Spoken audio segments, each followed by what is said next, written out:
This meeting to order. Today is Monday, August 18th, 2025. It is 9:01 a.m.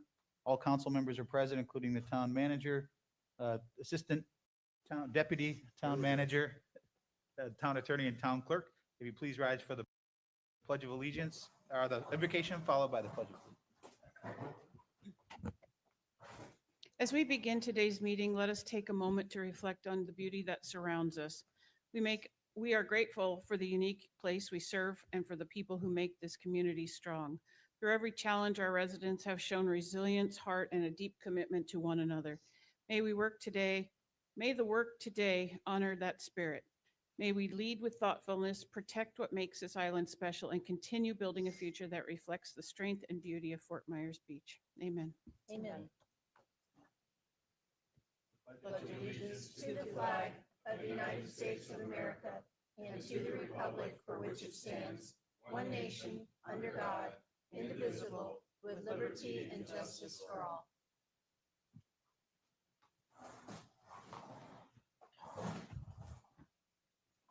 All right. Next, we have approval of the final agenda. There's a couple of things. Have we seen Elizabeth? I have not seen her yet. Elizabeth Fountain was going to be here. I don't know if she's going to be here or not, but she may have a presentation about the mitigation wall. Should she show up, if we want to add that to the agenda, we can add it to the end, if everyone's okay with that. Sure. And then what about, Nancy, the DiBiase, item D? Can I get your agenda for a second? Okay, this is item number D. Yes, D on your administrative agenda.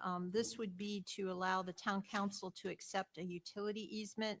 We do not have a signed copy of the easement, so we really you can't accept anything. So this one would need to be pulled from your agenda and added to the next meeting.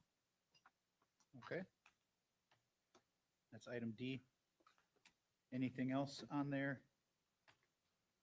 Any other changes to the agenda? Move the agenda as amended.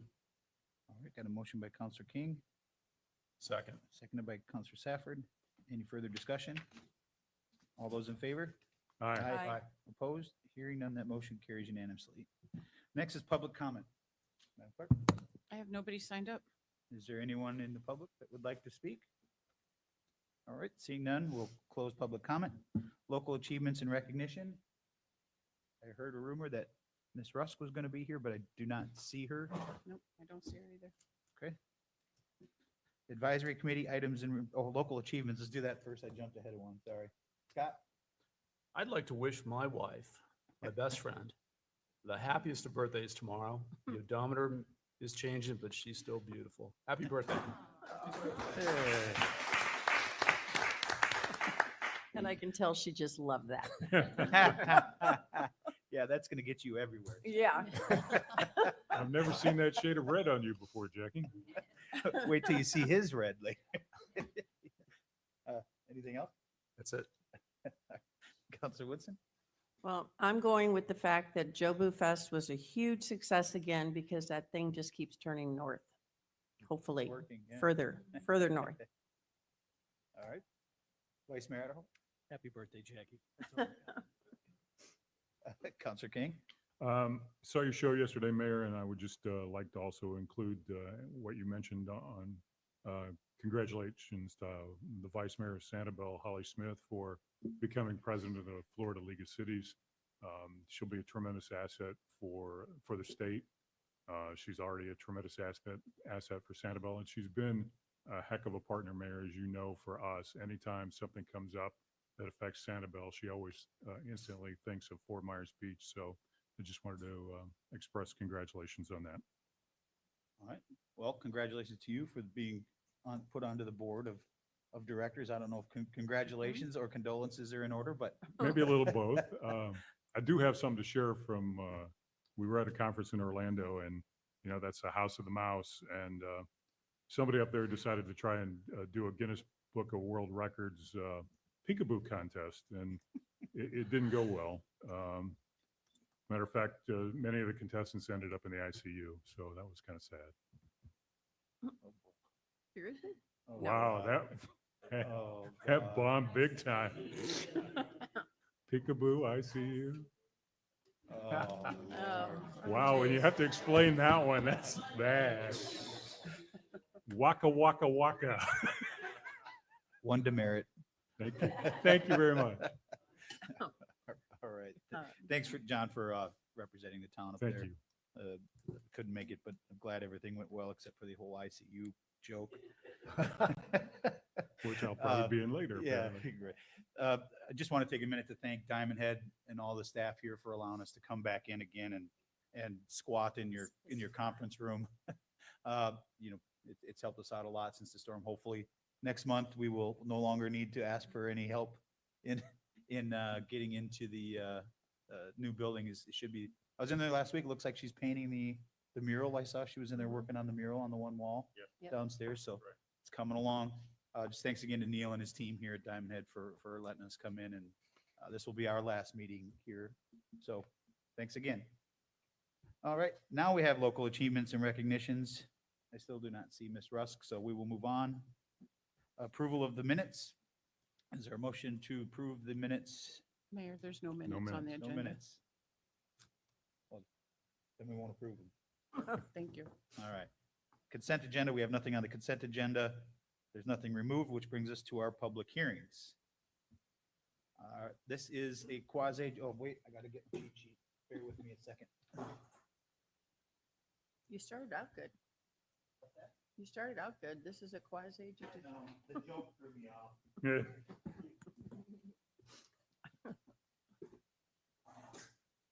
Trying to get through my jokes here. All right. The next item on our agenda is a public hearing for review of various land reuse requests for the benefit of the public. Please be aware that this item is a quasi judicial in nature. Our attorney will further explain. Thank you, Mayor.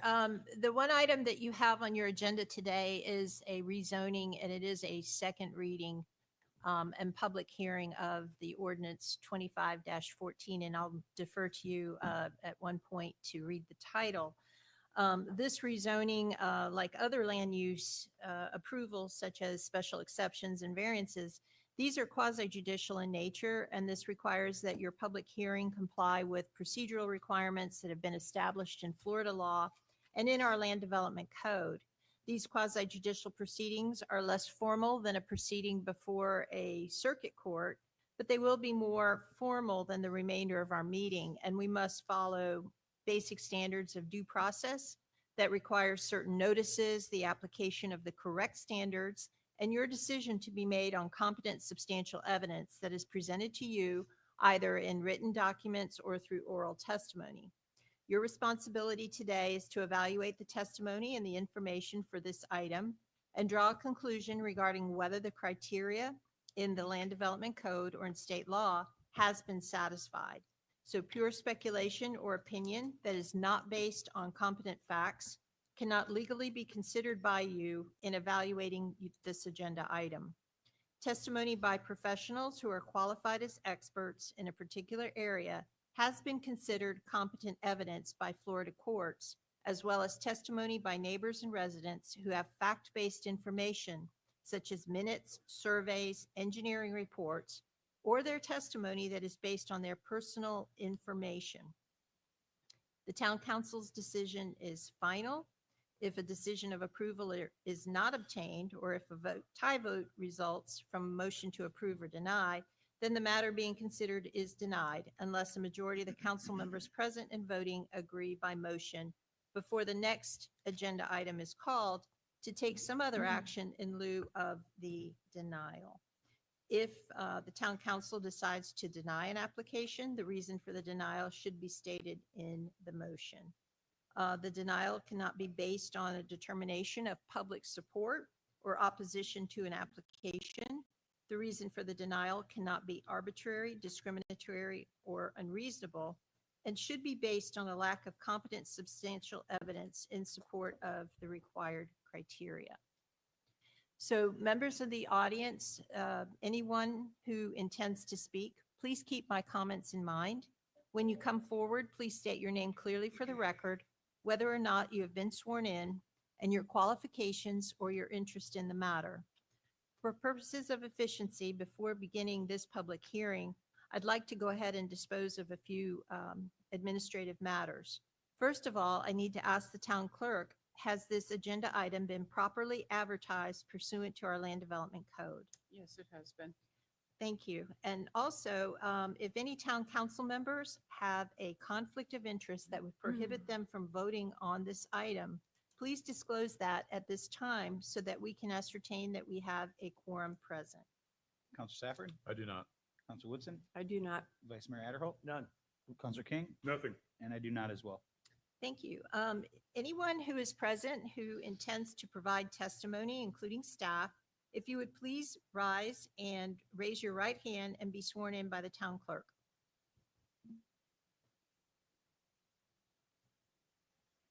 Do you swear or affirm that the testimony you're about to give is the truth, the whole truth, and nothing but the truth? Mayor, if you would read the title. I'd be happy to.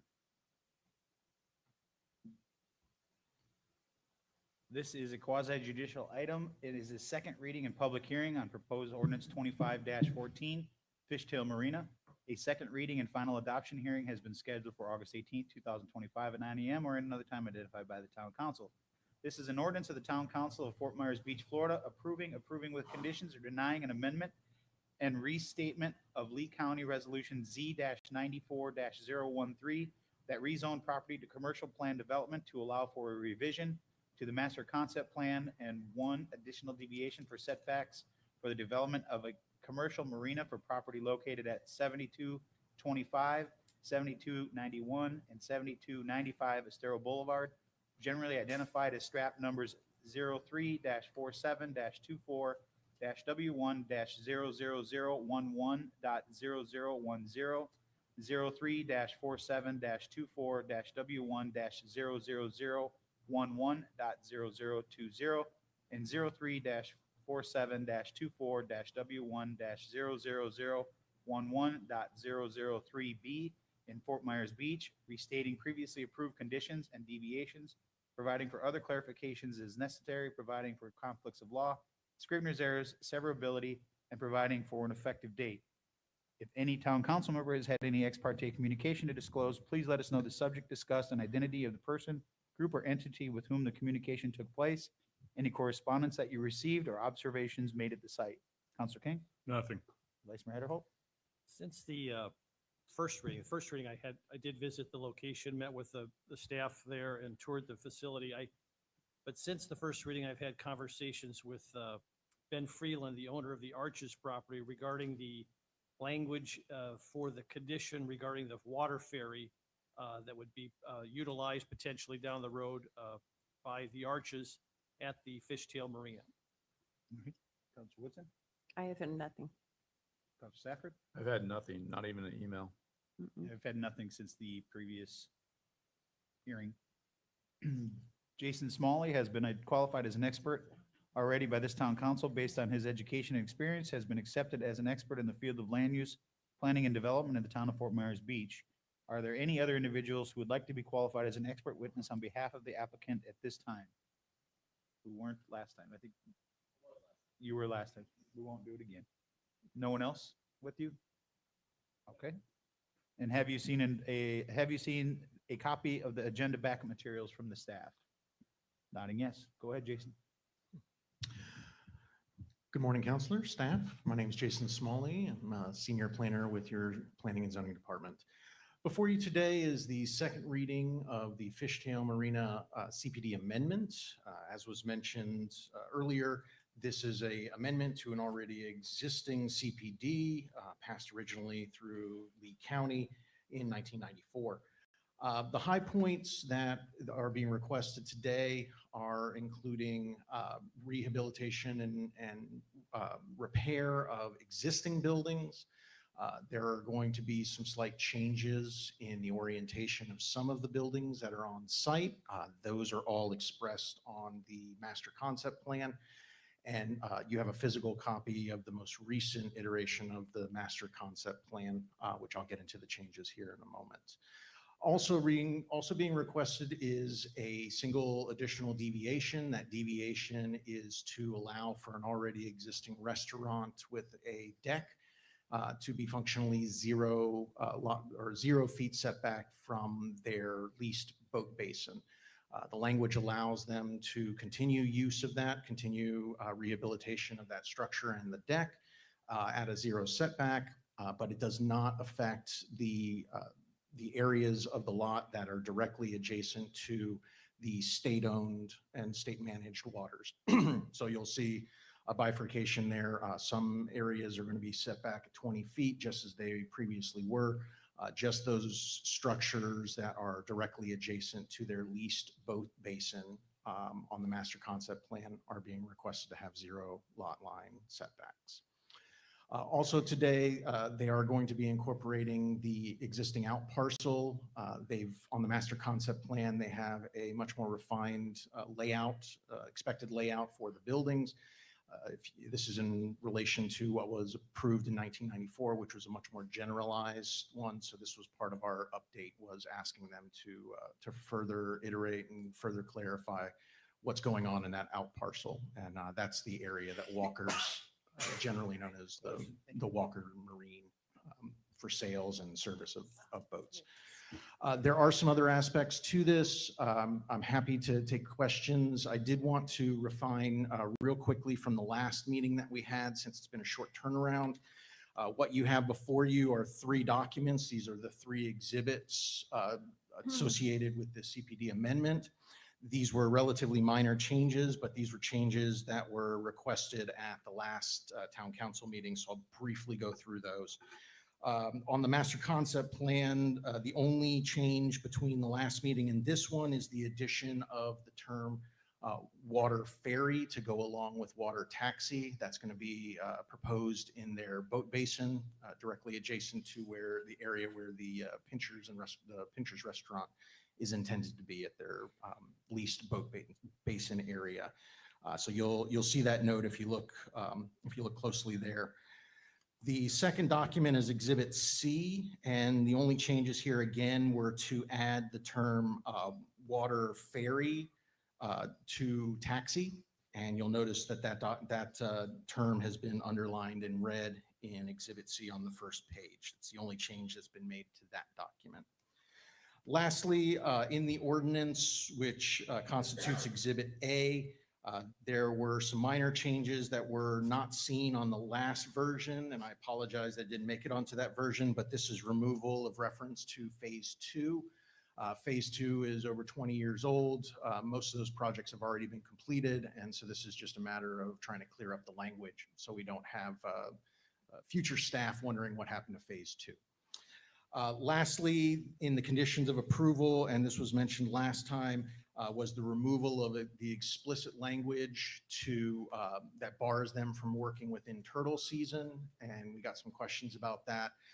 Chad Schutz, the town's environmental manager, he will be overseeing their work during turtle season. They would like to get it done as quickly as possible, which means they need to get started as quickly as possible. I did want to make the point that ultimately the turtle lighting and the turtle protection codes during season is controlled by the state. So if the state wants to come down here and assert their jurisdiction, they can. Nothing that has been written or not written in this document is going to change that. But we have assurances from Chad that he's going to be working closely with them as the project continues. And then lastly, you'll see in the conditions of approval, condition of approval B has been added. And this was language that was asked for to explicitly state that they will work in good faith with the town as we move forward on future water ferry and water taxi stops. Those are the major changes. Staff's here for any questions, concerns you may have, and the applicant has representation here as well. All right, thanks, Jason. Counselor King, any questions for Jason? Nothing. Vice Mayor? Not at this time. Counselor Woodson? Not at this time. Counselor Stafford? Not at this time. I do not either. Thanks, Jason. Of course. Come on up. Sorry, I forgot your name, sir. That's all right. My name is Brock Petrek. I am a civil engineer at Edgewater Group. We are the engineer and architect for Fishtail Marina rebuild.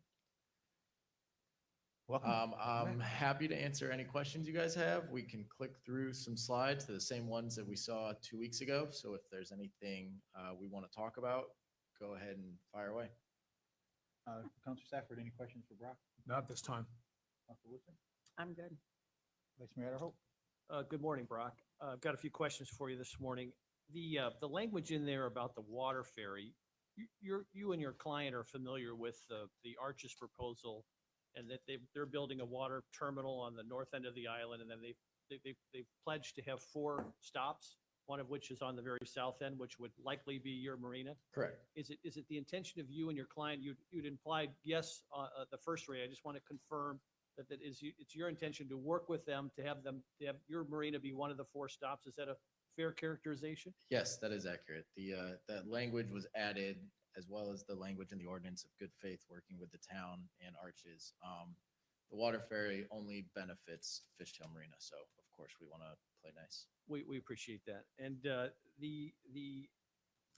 let me ask you a theoretical question, if you will. If there's other private developers, one of our challenges on our island is there's a concern that water ferries could be utilizing residential canals. And we have a potential development apart from the Arches that's in this discussion. And one of the solutions to not using residential canals, particularly on the south end, would be to have a private water ferry that's maybe taking folks from their other properties around Lee County to Fort Myers Beach. Instead of using a residential canal, they would potentially use your marina. And I just wanted to make sure that you guys, your business model is such where you would be open to that and comfortable with that, because I think I could speak for most of my colleagues here that would certainly, we would deem that to be in the public interest. Is that your understanding of things? Yeah, absolutely. Like I previously said, foot traffic and boat traffic, increasing traffic at a marina is only good for business. So we're very fortunate at Fishtail to have a lot of broadside dockage available in the new dock layout. And so being accepting of a water ferry and a private water taxi, there are already a lot of rental boats on site. We're open to all that. That's just good for the business. Excellent. With respect to pitchers, could you just elaborate a little bit on the bifurcation of responsibilities with respect to the restoration of that building? The building obviously passed the 50% rule and it'll be restored. What is your role in the restoration, and what is the owners of Pincher's role in the restoration? So Edgewater Group, the firm that I'm at, we work for Equity Lifestyle Properties that owns Fishtail Marina as a property. Pincher's leases the restaurant space from Equity Lifestyle Properties, and in their lease agreement is an agreement on certain funds paid to rebuild the restaurant. So I'm not directly involved with the restaurant and who finances what build out. I'm sure it's a typical lease agreement where they get a shell and then they can build out their furnishings, their kitchen, whatever they need. Pinchers as a restaurant group is rapidly advancing towards being able to build that out very soon. And Brock, I don't want to put you on the spot, but do you have a sense of timeline with respect to the restoration of the Pinchers?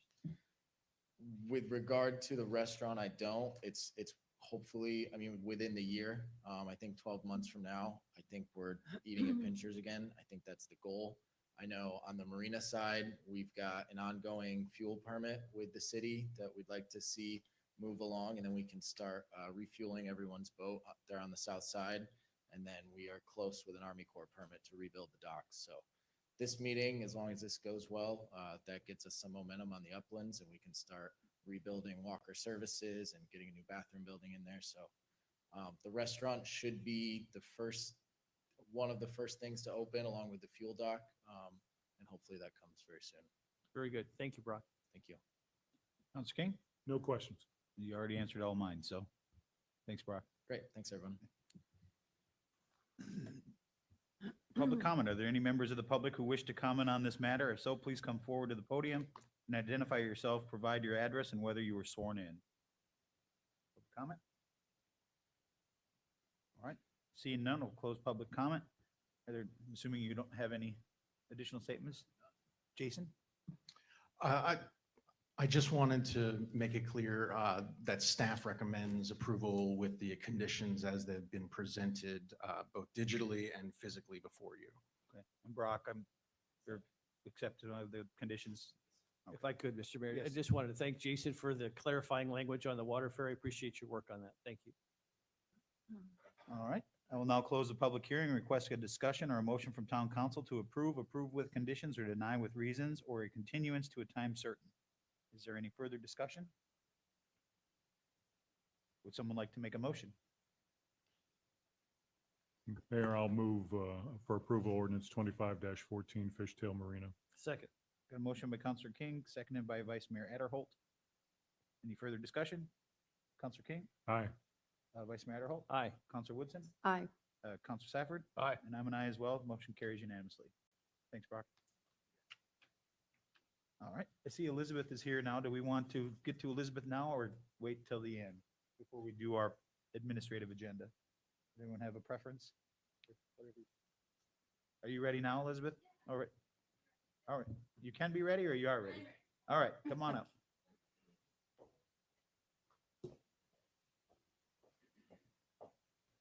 And will this be available for the public to see? Have you provided it to the clerk? Did, Whatever. I provided it to Nicole. Okay. And Amy, will this be up on the civic? We'll work on that as we speak. Okay, thank you. Thank Good you. morning. Morning. Thank you for the opportunity to be here, council members. I'm here today to follow up on a presentation that we did a few months ago, and then we've provided the council with a scope of work that we recommend if the council chooses to move forward with further evaluation of these coastal wave mitigation strategies for the island. So in that scope of services, we outline some of the initial major tasks that we would pursue in order to develop conceptual, basically plans for certain locations along the island, because obviously the conditions vary as you go from north to south. You go to the next slide. So just another introduction for those individuals who may have missed the earlier presentation. J.R. Evans Engineering is a local engineering firm established in Estero. We now have a headquartered office in Fort Myers, another office in Sarasota, and we have staff all over the state of Florida. We provide professional engineering services and also specialize in floodplain management, coastal engineering, floodplain analysis, both riverine and coastal. I'm here today representing the firm as the Senior Vice President and the Director of that specialized department. So the purpose of the scope of work that we put together was really to address coastal surge and wave impacts and effects to those properties, explore mitigation options, which we've talked about before, whether it's enhanced dunes or a hybrid dune system with a structural component, or just wave mitigation walls with the necessary scour protection on both sides. And it's also, there's a way to maybe enhance the pedestrian use along that feature. Because as we're learning, as we go through and we're actually developing the plans for a few of the properties on the island, some of those scour protection features actually can serve as a walking surface for pedestrians along that feature. So the goals of the study: evaluate the shoreline protection alternatives, provide conceptual designs, and a phased implementation approach. Our scope of services focuses on identifying those most vulnerable areas of the island and to look at first. We also will identify the funding opportunities and actually put together a matrix of when those opportunities should be engaged. And then basically, ultimately, we're here to support the long-term resiliency of the island. Next slide. So our scope of services provides really 4 major tasks. One is for general coordination and meetings. So that's just a lot of the time spent collaborating with council, staff, internally, doing data collection, site visits, things like that. Task 2 is the initial analysis and development of those conceptual plans.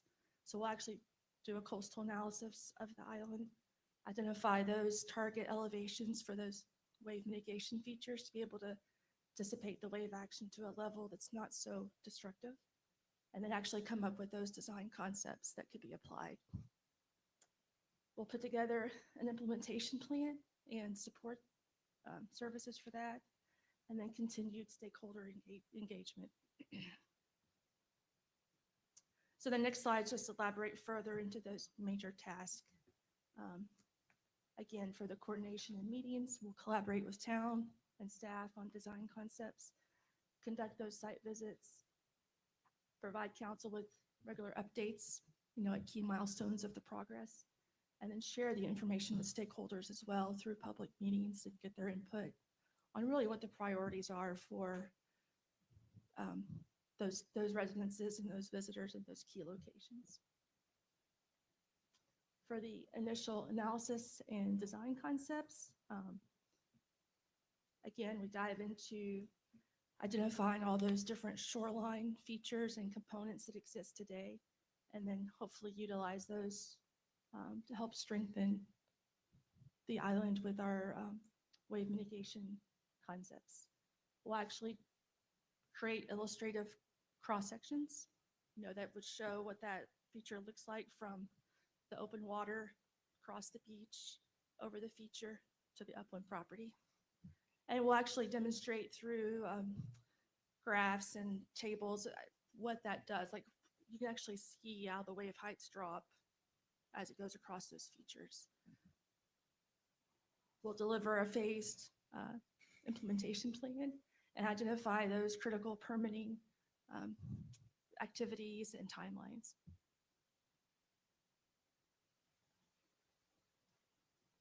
Again, part of that implementation plan will outline the permit process and the critical path items. We'll also address the opportunity to update the FEMA flood maps based on those implemented features. That's another step that doesn't have to happen, but it can once those features are in place. Next slide. And then when we do develop those concepts, we'll have an opportunity to continue to collaborate with stakeholders, get their input, and refine those concepts based on that input. The next few slides are just a revisit of the previous presentation and those strategies that we talked about.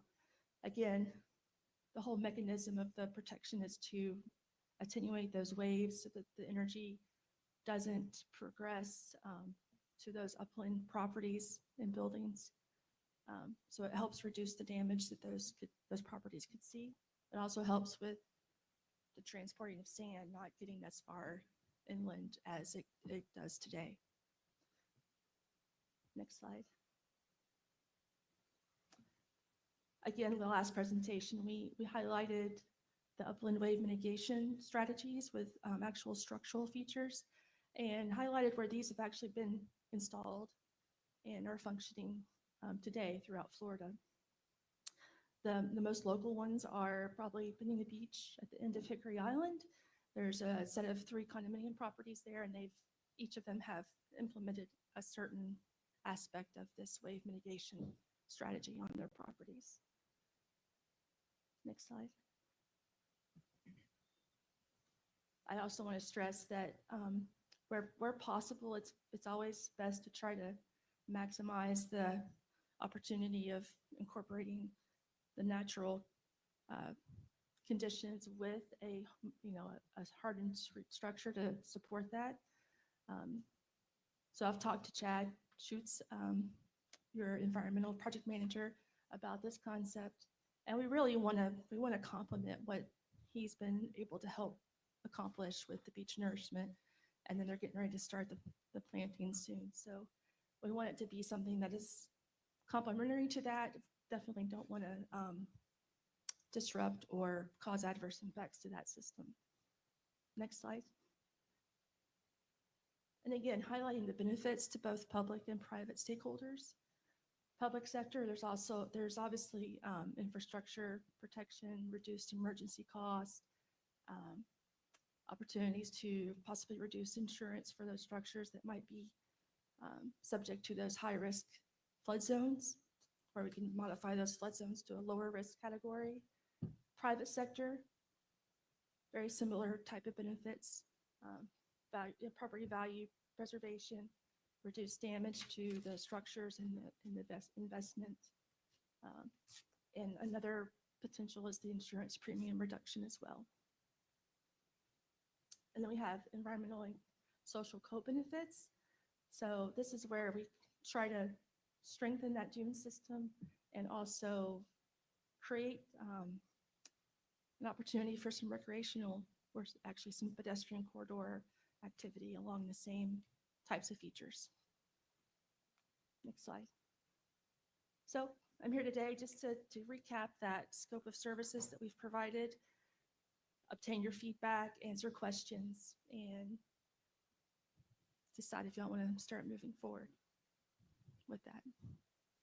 All right. Got any questions for Elizabeth? Yeah, can you start this afternoon? Yeah. We are ready. We've been waiting to get started. So whenever. Yeah, I'm excited. I think it's going to be beneficial for the town as a whole, especially especially the downtown area. I think it's going to be fantastic. So anything we can do, what do you need from us? What? Basically just a notice to proceed with that scope. And a contract? And a contract, yes. I figured you And have I one. believe we are already. Got in one in the- here. We are under the continuing, like the miscellaneous professional services and several different buckets there, so. And then let's say we engage a contract. What do you think your time frame is, start to finish, to get a presentation that we can chew on? I was just thinking about that. I think we need at least for the initial like findings, probably 6 weeks, Wow. just to get to initial, where we've identified the target elevations that we need and like looked at the different portions of the island and give a progress update on that.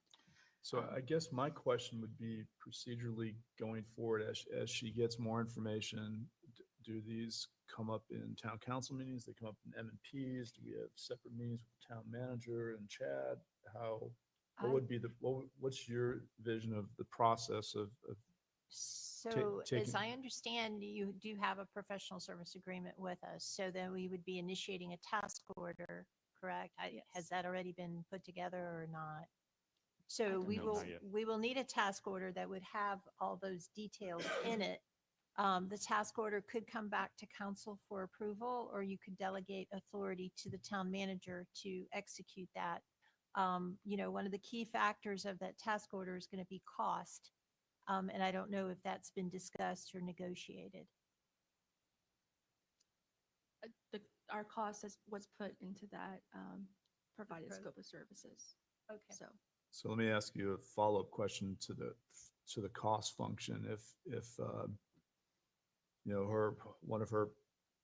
if she identifies like 3 areas, let's say one, obviously, low-hanging fruits Times Square. Is there a way when projects come before us and can we cover those initial costs, or is just the cost of the building? I was going to answer your question, but now I'm thinking you might be asking me a different question. If I there's might be a asking different- 2 questions. Okay, so the task there'll be order- initial cost to the town. Correct. In a task order with specific duties and responsibilities that they will fulfill. Down the road, if you want to expand that, we would either amend that task order or do a new task order for those additional services. And there may be another cost associated with that. I guess my question is there a way that we can recoup some of these costs when these developments, if people do, I know we're For going to the ask them walls. to participate in the wall, but is there a way to get the initial costs? Or is that on the town? I think it's probably a town responsibility as far as. Which is fine. I'm just, Yes, but depending on the type of development that's coming forward, it could be viewed as a public benefit, at which point the developer might be willing to contribute to the cost. Councilor Woodson? Yeah, I think our goal is mainly going to identify what it needs to look like, Okay. the location. And then, So you're kind of giving the overall picture, hey, here's where we think it would help the most. And Yes. here's kind of a cost analysis of what that will be and yes. timeframes and Yeah. how we work with FEMA and what, Right, and then I think it would be, if it's a project coming up, that they would have the opportunity to consider doing that as part of that project, and then maybe there's an arrangement that can be worked out. Okay. For the implementation of it. So the cost is in the task order. What does that cost? I believe it's broken down by task. I think the total is around, I think there's, for the coordination of meetings and the design and implementation plan, that's a 62,000. And then there's an optional continued stakeholder engagement option for another 10, depending on how far we want to go with public engagement and public meetings. So, and you said that's in a number of different buckets. So I guess I would lean on Joe to find out what buckets those are and how they're being funded and all of those good things. we may be able to get some grant money. Well, that's what I was hoping, that some we're money's looking out at there. grants and all that type of thing too, but, I mean, obviously, I want to get on this as soon as possible, whatever we have to do to make this work. I think it's so valuable. I think we have to have it. It's I always call it the new gold standard. And to keep this moving, I would be totally in support of delegating everything to Will to keep this moving forward and not have to wait for council meetings for approval of this and that. And you could update us instead at council meetings. Because at least the two of us so far are totally on board with this. So we'll see where this heads as we go down the road. Well, if I'm not mistaken, based on the number that you said, it still would fall below the threshold of what the town manager could approve worst case scenario, leaving Yes. grants or potential funding sources aside. So Correct. to your point, I think we could give direction if that's the way we want to go, to allow the town manager to do it without having to come back to us. Anything else? No, I'm good. Vice Mayor? Good morning. Good morning. Do you already have clients here on Fort Myers Beach? Yes. Can you share who those clients are? Yes, we represent the Outrigger property for London Bay Development. We actually, you probably are aware, we have designed their wave mitigation wall and went through the process with FEMA, and FEMA has approved the conditional letter of map revision. So now, and we're now into the state for the state permit. Is it just the outrigger, or is it also the sandpiper as well? We're working on Sandpiper as well. We have not submitted that yet. We're finishing up the design. And when you do work like that, in those sensitive locations on Fort Myers Beach, obviously you've learned something from that exercise. Are there synergies in what you've learned already with what you'll be doing for the town? Absolutely. Does that Yes. reduce the workload in a way? Potentially could for those locations. So if you also, as you develop work product and you learn throughout the various dynamics, depending on where you're located on the island, there's a number of folks on the island who are already wrestling with some of these issues. I know some condos specifically that are desperately trying to figure out how to do wave mitigation and try to, create enhanced resiliency. How does it work with your work product and these various entities? In other words, will you be working cooperatively with them and their coastal engineers? I mean, do you see a synergy there? Because I hate to see duplication. I hate to see a wall, I hate to use that term wall, but I don't want to see a wall between what you're doing and what they're doing privately to enhance their resiliency, Correct. because they're all interrelated, Yes. and your wave wall will impact what they're doing for resiliency and vice versa.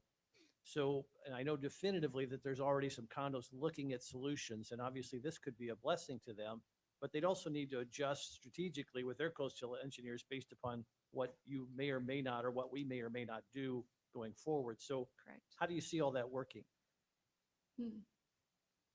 Ideally, I think it would be nice to know specifically who those properties are, and actually, I would probably like to talk to them and find out where they are in the process. But you'd be open to that? You see that Yes. as part of your charge? Yes. Great.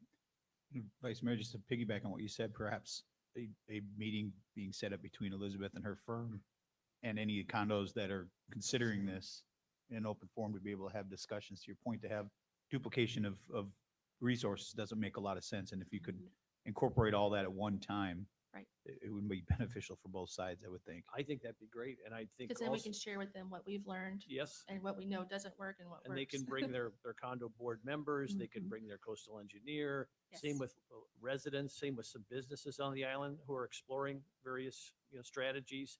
I think that kind of interaction is going to be critical because it could end up saving everyone a lot of money and some certainly hardship should we have another event like we've had. So I think that's a big piece of this puzzle because, and I know it's going to be challenging, but if we could have some uniformity with what our strategy across the island would be, it certainly would make it much more effective strategy if we're all in this together, as opposed to everybody doing their own thing. Absolutely. But at the same time, I think you need to build that into your strategy in terms of outreach and collaboration. See, I would also like to include like all the owners of Times Square and, that's a massive, big group. And Yep. so if we could not just have condo owners, but businesses and neighborhoods, if you will. I mean, it could become a huge meeting for you. It's okay. Yeah. But I'm And we just can have- saying we to can get have more than everybody one. on the same page so that they all know what is happening. Yes. I think that would be fantastic.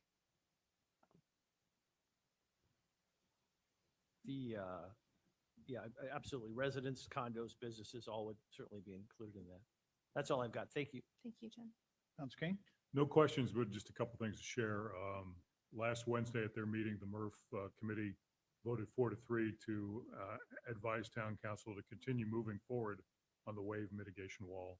And also, I know Elizabeth had talked about funding with grants and things, and Karen had brought up, asking Joe to look into it. With the Florida League of Cities, they do have a grants assistance program with a dedicated grant coordinator. So maybe that's something we can utilize since we don't have a position filled currently for that. So that's it.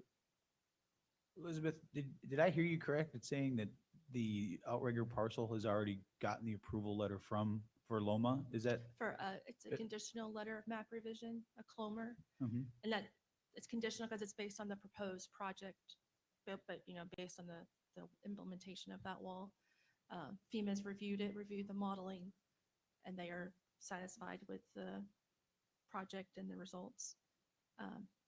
So And how then- does that, if there is an amendment to the map, how does that work? Does it work, does that come after the construction? Yes. So then they review it again after their construction? We, and we make a pro- Yeah, we determination. provide the as-built information to basically formalize the map change. We show them that it's been built based on the previous approval, like the condition, the criteria for it's all been met. And then that's when they will memorialize it and then actually change the maps. And the reason this is so important, at least to me, is to be able to see what that potentially could mean for not just residents, but businesses as well. Mhm. This weekend I visited a place up on another barrier island that was built at grade level, about the same distance from the water as Times Square.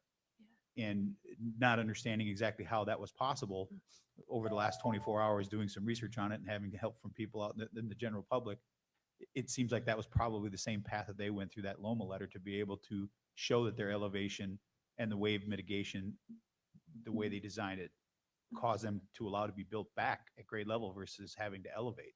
So it's extremely important that there's a possibility that this can work. And I've seen it firsthand now, which really shocked me. But it's interesting to see that. What is your plan when you're coming forward? Are you looking at, we had talked about doing an entire island wide. Are you going to have different scenarios, or are you going to have, this is where it makes sense? Because you had mentioned that, we're going to look at different locations. So are you looking at a continuous type thing potentially? Or are you looking at just this section, this section, this section of the island? I was initially planning to kind of divide the island into sections, basically maybe where the land use adjacent to the beach is pretty similar. So where you have both mostly commercial or mostly condos and mostly single-family residential. And then another layer would be based on how much beach, the width of the beach. I know as you go down south, it gets a lot wider, and then you've got the environmental critical area as well. So those are going to be locations where that feature is going to change because the shoreline conditions are different. And then I know that, on the landward side of it, when you got the different land uses, there could be different preferences about how you treat any pedestrian type of corridor. So I think we would have something different compared to commercial. Going from commercial to residential, people may not want other public members walking, in their backyard or in their What is it, going backwards a little bit to the map adjustment Yeah. or amendment? What is a time frame usually in your experience of completion of this type of product to seeing a map adjustment? So construction, I know I've seen it take maybe a couple months for construction, just for the wall itself. No, I meant after construction is after- complete, Okay. then the review comes in of the potential changes to that map adjustment. FEMA's review probably 4 to 6 months. Okay. And then once they will issue a letter of map revision document, determination document. On that document, there'll be an effective date, there'll be an issue date and an effective date. And the issue date is the date that document was printed and sent out. The effective date is, there's a gap in time, and that's when the map change will actually be in effect. And it's typically 90 days after they do their own public notice period for a couple weeks. So the issuance will be 4 to 6 months, but then there'll be another few months after that before it becomes effective. And you mentioned that you have the Outriggers or London Bay property is one of them that you're working through. Yes. You have designs of that already. I wonder if they'd be comfortable with you sharing that with the council and staff to be able to kind of see what it looks like and get a better understanding of, what each phase of the construction looks like and what the final product would look like. I will ask them. I know that when we submitted to the state for the CCCL permit. And we had, in order to complete that package, we had to submit to town, the planning and zoning department for the letter of non-contravene to make sure that the project didn't contravene any of the zoning or setback regulations. So town staff has seen Okay. the plan, but we can, I'm sure and we'll be submitting for a local construction permit once we get a little bit further down the road with the state. Can I piggyback on that? Absolutely, yeah. I just wanted to, worst case scenario, if you just build the wave wall in front of the outrigger and the sandpiper, let's just focus on the outrigger for a second. Yes. Is it fair to say, and I believe you said this at an earlier meeting, that there would be benefits, even if it was just that section, to those properties across Acero Boulevard? Obviously, Town Hall's right across, but there's also a lot of residential neighborhoods right across. Would they benefit if it was just that one property alone, or does it have to be longer than that for other properties to benefit? No, they will benefit because the effect of the wave it progresses as it propagates landward. So it's at a lower elevation and it keeps getting lower as it goes towards Estero and across Estero Park Boulevard. The map change is probably just limited because we tie into the existing effective mapping at Estero Boulevard pretty much. So there wouldn't be a materialistic change in the zone that they're in, but from a realistic standpoint, should waves come up on the property, it will be at a lower level than what it would be without the wall. Thank you. Just, you said something that kind of piqued my ears up a little bit. So you said the zone wouldn't necessarily change. Are you talking about for the affected property that's building it, or the properties adjacent or behind it? The properties behind it. But there's a potential zone change to the existing property. Yes. Okay, I just wanted to clarify Yes. that because it And how sounded the mapping- different. Yeah, it's basically how the mapping works when we revise the mapping. we have to be able to tie into an existing effective mapped zone that's on the current map. So that's the goal, is we make sure that we extend that revision out to where we meet the effective mapping. So just for clarification, based on that example that I gave you of the restaurant that I was talking about, if you look at the map, the circle around that property is outside the VE zone.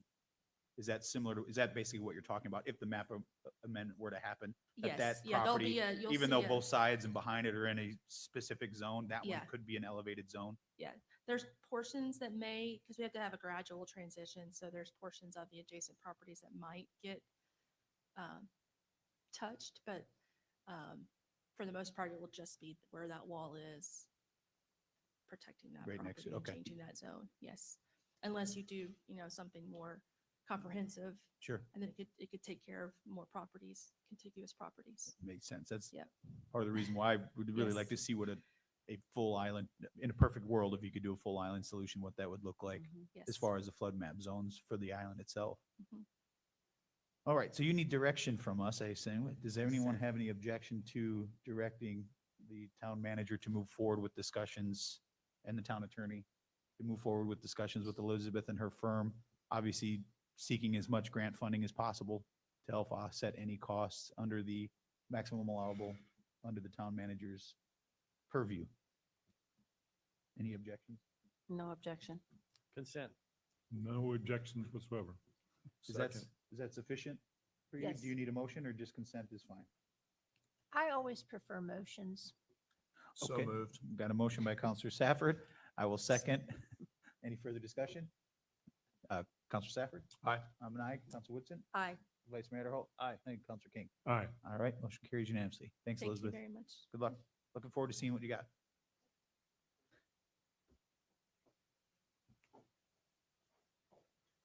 All right, that brings us to our administrative agenda. The first item is Resolution 25-246, a designation of emergency contact. This is a resolution of the Town Council, of the Town of Fort Myers Beach, Florida, designating an emergency contact and an alternative emergency contact as required by Section 252.38 3A Florida statutes, providing for notification of same and providing for an effective date. Town Manager? As reads, just a Okay. requirement of a recent Florida statute that we designate, my recommendation, designate myself as the emergency contact and Tom Yazzo as our alternate. Any questions for staff? Is there a motion for Resolution 25-246? Move approval, Mayor. Got a motion I'll by second. Counselor King, seconded by Counselor Woodson. Any further discussion? Counselor King? Aye. Counselor Woodson? Aye. Counselor Safford? Aye. Vice Mayor Holt? Aye. And I'm an aye as well. That motion carries unanimously. Next is item B, this for RFP -24-06-AD, ongoing miscellaneous professional service agreements. This is a resolution of the Town Council of the Town of Fort Myers Beach, Florida, accepting, rejecting, or modifying the ranks of the professional services firms by the town manager as recommended by the selection advisory committees based on the responses received to RFQ-24-06-AD for ongoing miscellaneous professional services. Authorize the town manager or designee to negotiate with the top-ranked firms for each category of work included within the request for qualifications and providing for an effective date. Mr. Mayor Manager? Great work by our community development director and his team and others across the staff to come up with this list. It's a Rolodex of professional service firms that we will work with in upcoming projects. Frankie is here to talk in more detail. If you have questions on it, I recommend approval. All right. Does anybody have any questions for Will or for Frankie based on the very detailed packet information? So I've got one question just for full transparency. When you create this list, is there any ex parte or any, hey, this is Tommy's cousin's company or Jerry's wife is there anything so the public knows where we got, is there any relationships with the town that people should know about? Good morning. Frankie Kupacek for the record, Community Development Director for the town of Fort Myers Beach. Councilman Stafford, no. And the reason I'll say no is some firms we have worked with, they're welcome to rebid on a project. We base each category when we do this every few years to see what the needs are at that time. So their proposals are treated just like anybody else. They send us what we ask for information wise, depending on where they are. And then the group that's appointed by the town manager goes through each prospectus and ranks them accordingly. Some meet the requirements, some don't, some partially do, some don't. And it was always in the past where we've selected one out of each category. And I think in this current run of it, we just wanted to get a little deeper reach. Sometimes when you reach out to number one, they're busy, they can't get to you in time or to handle your situation. So it's always nice to have a backup. So we tried to expand that Rolodex, but still keep it in the top scoring companies in each field. Our contracts manager, Deb Glavin, did a fantastic job of putting it all together for us. So to answer your question again, I think we've done a very independent and non-biased approach to vetting these companies that we have. Okay, thank you. So I have a question. As new companies come into play or want to be involved with the town, is there a specific vetting process for them, or do they just bid as a new person, or how does that work? Currently, we've had that ever since I've been here over the last 3 years, where somebody will come and say, hey, I've got this service and I know so-and-so does this, but I can do it because I'm local. We wait until we provide that every 2 years, come through out of fairness. In this case, due to Debbie, Elaine, and Milton, we're finally getting around to vetting this in front of you. That should have been actually done probably last fall. So it'll allow us to start using the vendors in this list. Any new vendors will have to come through the next offering that we put out, which apparently will be fairly shortly. Okay. Okay, thanks. Frankie, I'm just curious, is there anything the public can glean from this in the sense that it sounds like you've been here relatively close to Hurricane Ian. I mean, you came shortly afterwards. There's always a challenge, and I think Nancy, our town attorney, has opined that we really can't offer a list of approved vendors or recommended vendors for liability reasons. But is there anything that the public can glean? Because obviously you've lived through these vendors and saw the good ones and the bad ones. Is there anything the public can look at from this list and glean for their own situation, their own or businesses on the island, seeing that, hey, the town's used these folks, they've obviously had a good experience. I know various media outlets like Beach Talk Radio has tried to get the word out about good vendors. Is there anything that the public can take away from this and learn from? Yes, there is. And the way I'll phrase it is, these are professional services that complement what we're doing in-house at the town, either helping us with grant management, helping us with long-term infrastructure projects. So that's kind of, we're looking at a larger, more professional grade, if you will, phrase, of a contractor. I know the town used to provide a registered contractors list for homeowners to reach through. I don't prescribe to that personally, because a good contractor to me may not be a good contractor to you. Right. So it's one of those things where we're constantly asking, if you are dealing on the residential side of contracting and looking for professional services that way, always ask for a licensed professional contractor that's licensed with the state of Florida. That's your first step. Your second step should be going to the Better Business Bureau, seeing where they're rated. When we're doing this on approach for the town, we're looking at more of engineering firms. We're looking at, it might be a whole different design firms for helping us with new projects that we're doing, either like what we've got going on currently at Bay Oaks or throughout the town with our stormwater, those type of things. And those are the kind of professional services that we're carrying there. But if someone has attempted to perform services for the town over the last 3 years and did not meet the standards of the town, they will not be on this list, correct? That's correct. Thank you. Counselor Kane? Nothing additional. Frankie, all the names on here are pretty familiar to me. Are there any major shakeups? I didn't notice any between who we used in the past or recommended in the past compared to what this No, list is. there's been a few changes, like in the engineering. Ms. Fountain, who's here, I'm happy to say, will be joining our Rolodex. But that was already, like I said, this was 1.5 years out before she even came and talked to you guys about the wave mitigation wall. Those type of things of just looking for people that are local, but provide that full range of service. You know, when we're looking, it's great to have many offices throughout the state of Florida, but if they're not in Southwest Florida and they don't live what we're living through, what really help can they offer? So that's one thing that we're looking for is try to get that local feel, helping our projects, knowing our condition, especially being what we've gone through in the last couple of years. The only other question I had in looking at these numbers, and it's not relative to anything, but I noticed like you and Joe, everything was either 95 to 100, and then like Chad or someone else was always, Jeff and all them were, you know, in the 50s to 70s. So was there any reasoning as to why, you know? I can't speak for the others. This was brought up afterwards, you know, because we cannot talk during the process. Right. But so afterwards, it was kind of brought up. I just look for somebody that's going to give us that top tier professional service. I mean, my background in county government, we always had somebody that worked for us that just was the best in their field. And that's kind of what I was looking at. I was judging everybody. Did you meet these requirements? And if you did, you got those scores. If you didn't, I didn't score you.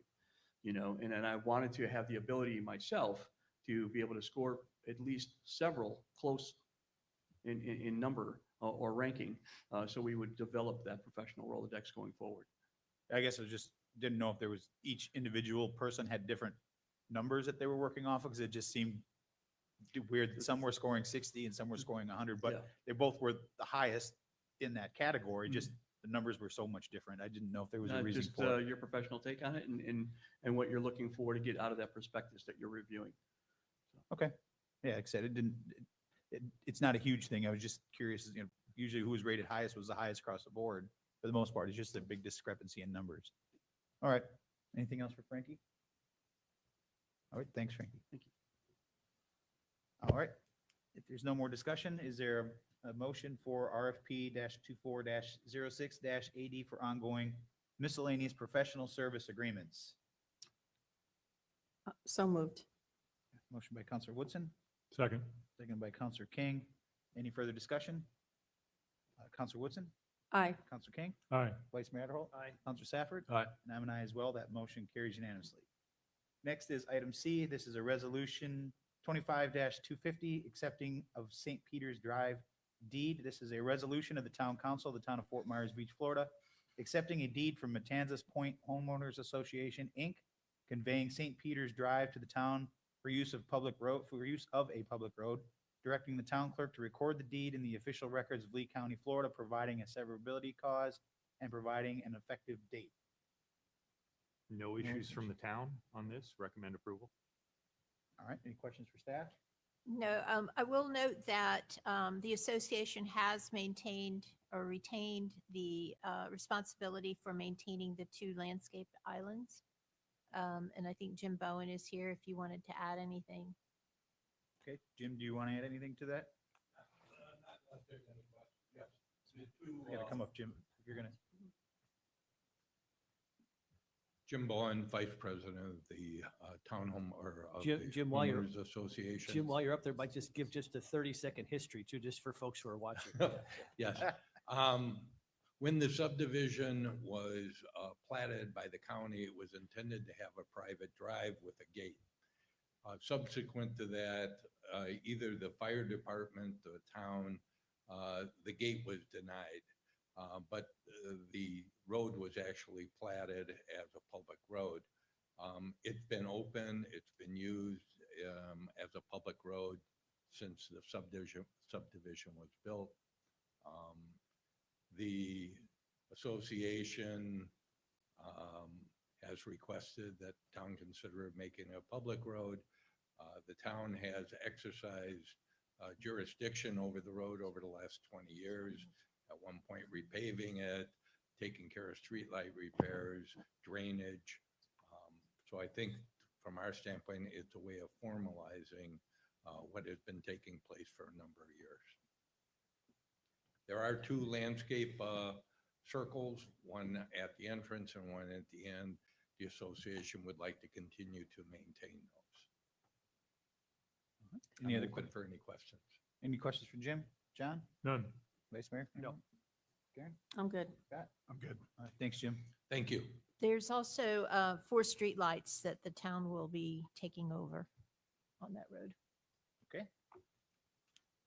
Is there a motion for resolution 25-250 to accept the St. Peter's Drive deed? Mr. Mayor, I'll move approval of resolution 25-250. Second. Got a motion by Counselor, or Vice Mayor Adderholt, seconded by Counselor King. Any further discussion? Vice Mayor? Aye. Counselor King? Aye. Counselor Woodson? Aye. Counselor Safford? Aye. And I'm an aye as well. Motion carries unanimously. Thanks, Jim. Next is item D, which we removed, we pulled. Takes us to item E. This is a special event, farmer's market. This is the shop local products. It is requesting to have farmer's markets at Santini Plaza from November 2025 through April of 2026 at the Moss Marina, and from October 2025 through April 2026. Frankie. Hi, Frankie Kropacek again, Community Development. Working with the Millers, they had also requested that a produce trailer could be put at the far south end when they do their farmer market, and perhaps throughout the week. After talking to the property owner and through the Millers, it is part of the farmer's market. It is a towable trailer. It meets our current requirements that we have. And so we just added that little piece to the Santini Plaza Farmers Market that they will be having. As far as Fort Myers, the downtown area, they already have an agreement with Moss Marine. They've asked the town if they could use the transition area in Times Square. We're still not allowing any drivability in that area. We do have the bullets up, but they are free if they walk in and set up to use it just like they did previously. All right. Scott, any questions for Not this time. Karen? I'm good. Vice Mayor? Thank you for the produce truck in Santini Plaza. That is a very popular item. So good job. Counselor King? Nothing. Thanks, Frankie.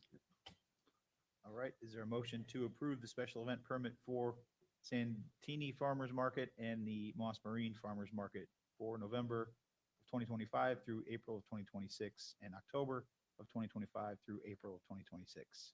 So moved. Got a motion by Counselor Woodson. I'll second. Any further discussion? Counselor Woodson? Aye.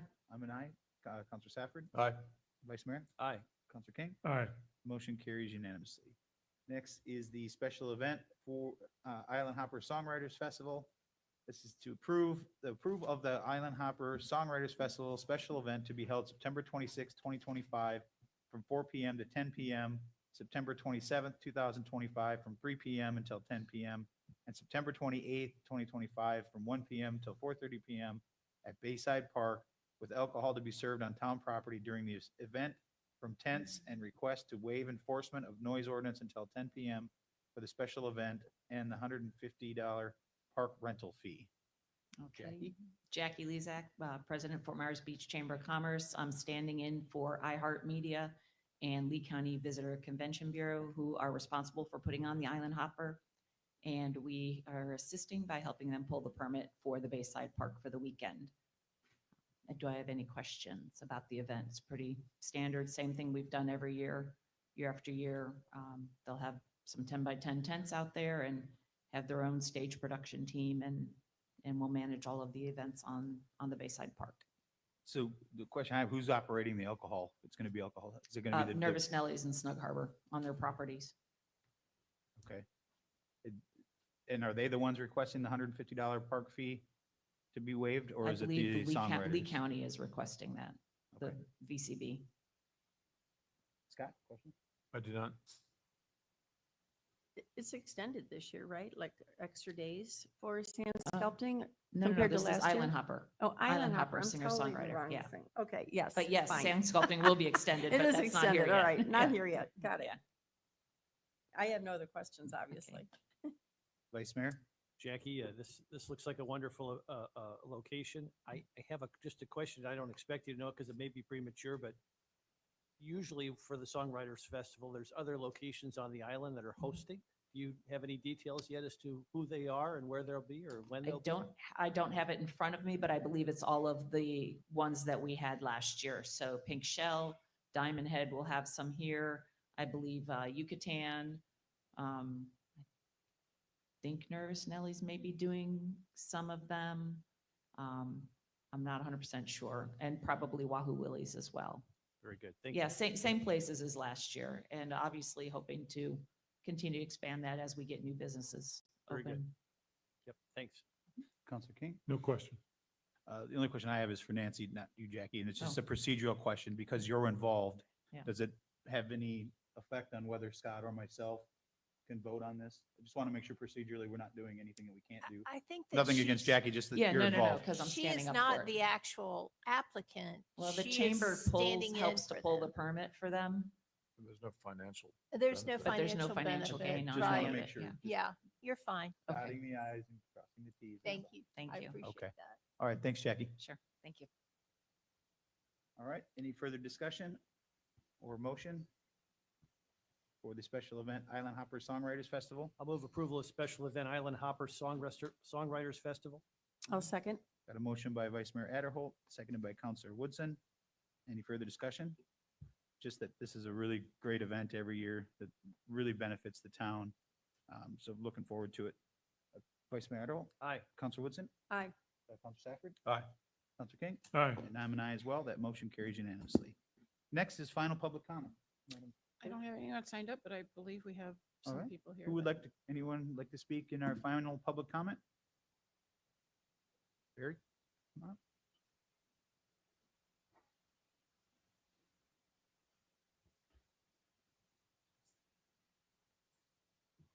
Hi, Barry Frank, resident, Fort Myers Beach. Hello to everybody. It's been a while since I've been in front of you. I just have been waiting for some of the things that we're getting to now, and very happy to hear the progress that we're making. I just wanted to ask for my own and for the town and for anybody else who's coming in who might want to do something, be a new person on the, say, a commercial property, to do something. Are they going to be able to have a trailer if they need a construction trailer, or do anything to promote themselves on that piece of property? Should they be not the owner of the property? Similar thing to like maybe what Tom has going with Chris, as far as Laola goes. They're two different people, and of course they've been established, so it's probably pretty much just a regular thing. However, if there's someone new coming in and wanted to build something where Sea Gypsy was, or whatever it may be, are they going to be allowed to do the same thing that the owner would do on the property, as far as trailers go, or any type of promoting themselves? Anyway, I just want you to think about that when you're making all of the decisions. This is definitely a future thing, but if you take care of it up front, maybe it'll be easier. All right, thank you. Thanks, Barry. Yeah. Anyone else? Come on. Hi, Fred Malone, Buffalo Grill, 1021 Sterile. Obviously, I've been pretty boisterous about the trailers. Some of you will be affected by it. I had a meeting with Dr. Tracy, and Will, and Scott, and it was kind of a breath of fresh air to finally meet some people that actually want to work towards a solution. I just want to commend them for it. It felt like they weren't talking out of both sides of their mouth. They were actually sincere about it, trying to keep hundreds of jobs, millions of dollars of revenue on this island. I'm glad you're working towards that. I'm glad the wave wall, because we personally are looking to rebuild down the Times Square. I'm working with our landlord to build something down there. So keeping trailers on the island, I think, is very important. One of the other things I just wanted to mention about the trailers for commercial properties is you need to have more than one on a commercial property. You have to allow more than one. I know what Barry was getting at was, for myself, I want to operate while we build. There's other businesses that are going to be coming to this island. For instance, if I don't know, just any building is being built and there's a business that's going in there, they want to be able to operate while that building is being built. There should be a provision in there to allow that person to have a trailer or something to operate out of while their building is being built as a tenant. I know you're not going to issue new permits for new businesses, but if it's somebody that can provide a lease showing they're going to be here on the island, let them get established, let them operate, find a new location where they can operate while their building is being built. I think those are just things you have to look at for other businesses that are going to be coming into this, into Fort Myers Beach, which we obviously all know we need more business down here. So I just wanted to say, thank you, and it was a breath of fresh air to meet with you guys. Thank you. Anyone else? All right, seeing none, we'll close public comment. Town managers items. Will? Yes, thank you, Mr. Mayor. The first one that we do want to talk about is, I believe Nancy has provided a draft resolution that she'd like to go through with all of us today and seek some clarifying guidance from you and the council. Nancy. Thank you. If I may, and I'm going to go through this very slowly because this is a very important issue and there's a lot of details and a lot of moving parts. I wanted to start off the conversation by reminding you of your current ordinance that you have in effect, which is Ordinance 24-04. This was the ordinance that was adopted in March of 2024. That particular ordinance basically revoked and rescinded the prior ordinance that created temporary placement permits. And those were permits that were issued immediately after Hurricane Ian caused devastating damage to residents and to commercial establishments. When the ordinance was amended, there were a couple additional provisions that were put in there. First of all, in Section 2, it provided for when these prior temporary placement permits, now known as emergency temporary placement permits, when they would expire, what was added was the ability for town council in certain situations, as it finds itself in today, by resolution to go ahead and provide for an additional extension beyond what the ordinance currently has in it. The use of the emergency temporary placement permits is very limited. In the first paragraph of the new ordinance, town council will announce when these type of permits would be available following an emergency such as a catastrophic storm or something else. So on a typical day, you basically cannot come and get an emergency temporary placement permit. So as you're aware, many of these were issued, some of them were issued to structures that were found to be non-compliant with our flood regulations. However, others appeared to be in compliance with that.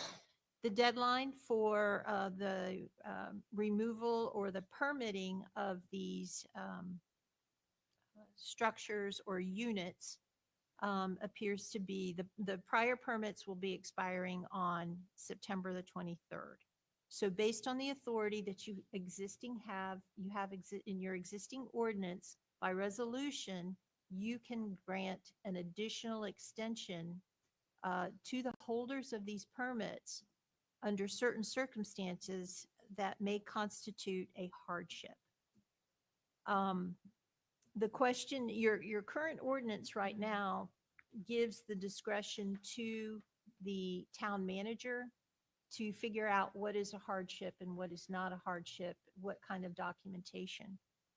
The current number that I've been made aware of is that there are 51 commercial emergency temporary placement permits out there and 158 residential permits that are pending.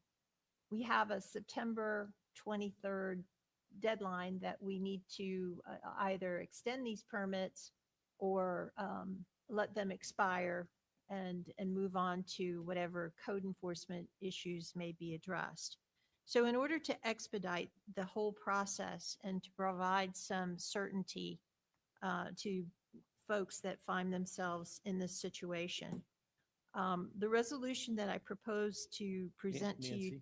Nancy, just so we don't get confused, or I don't get confused, these numbers that you referenced, the 51 commercial and the 158 residential, this is completely separate from the FEMA visit and their list of properties, or are they interrelated? Are they not related?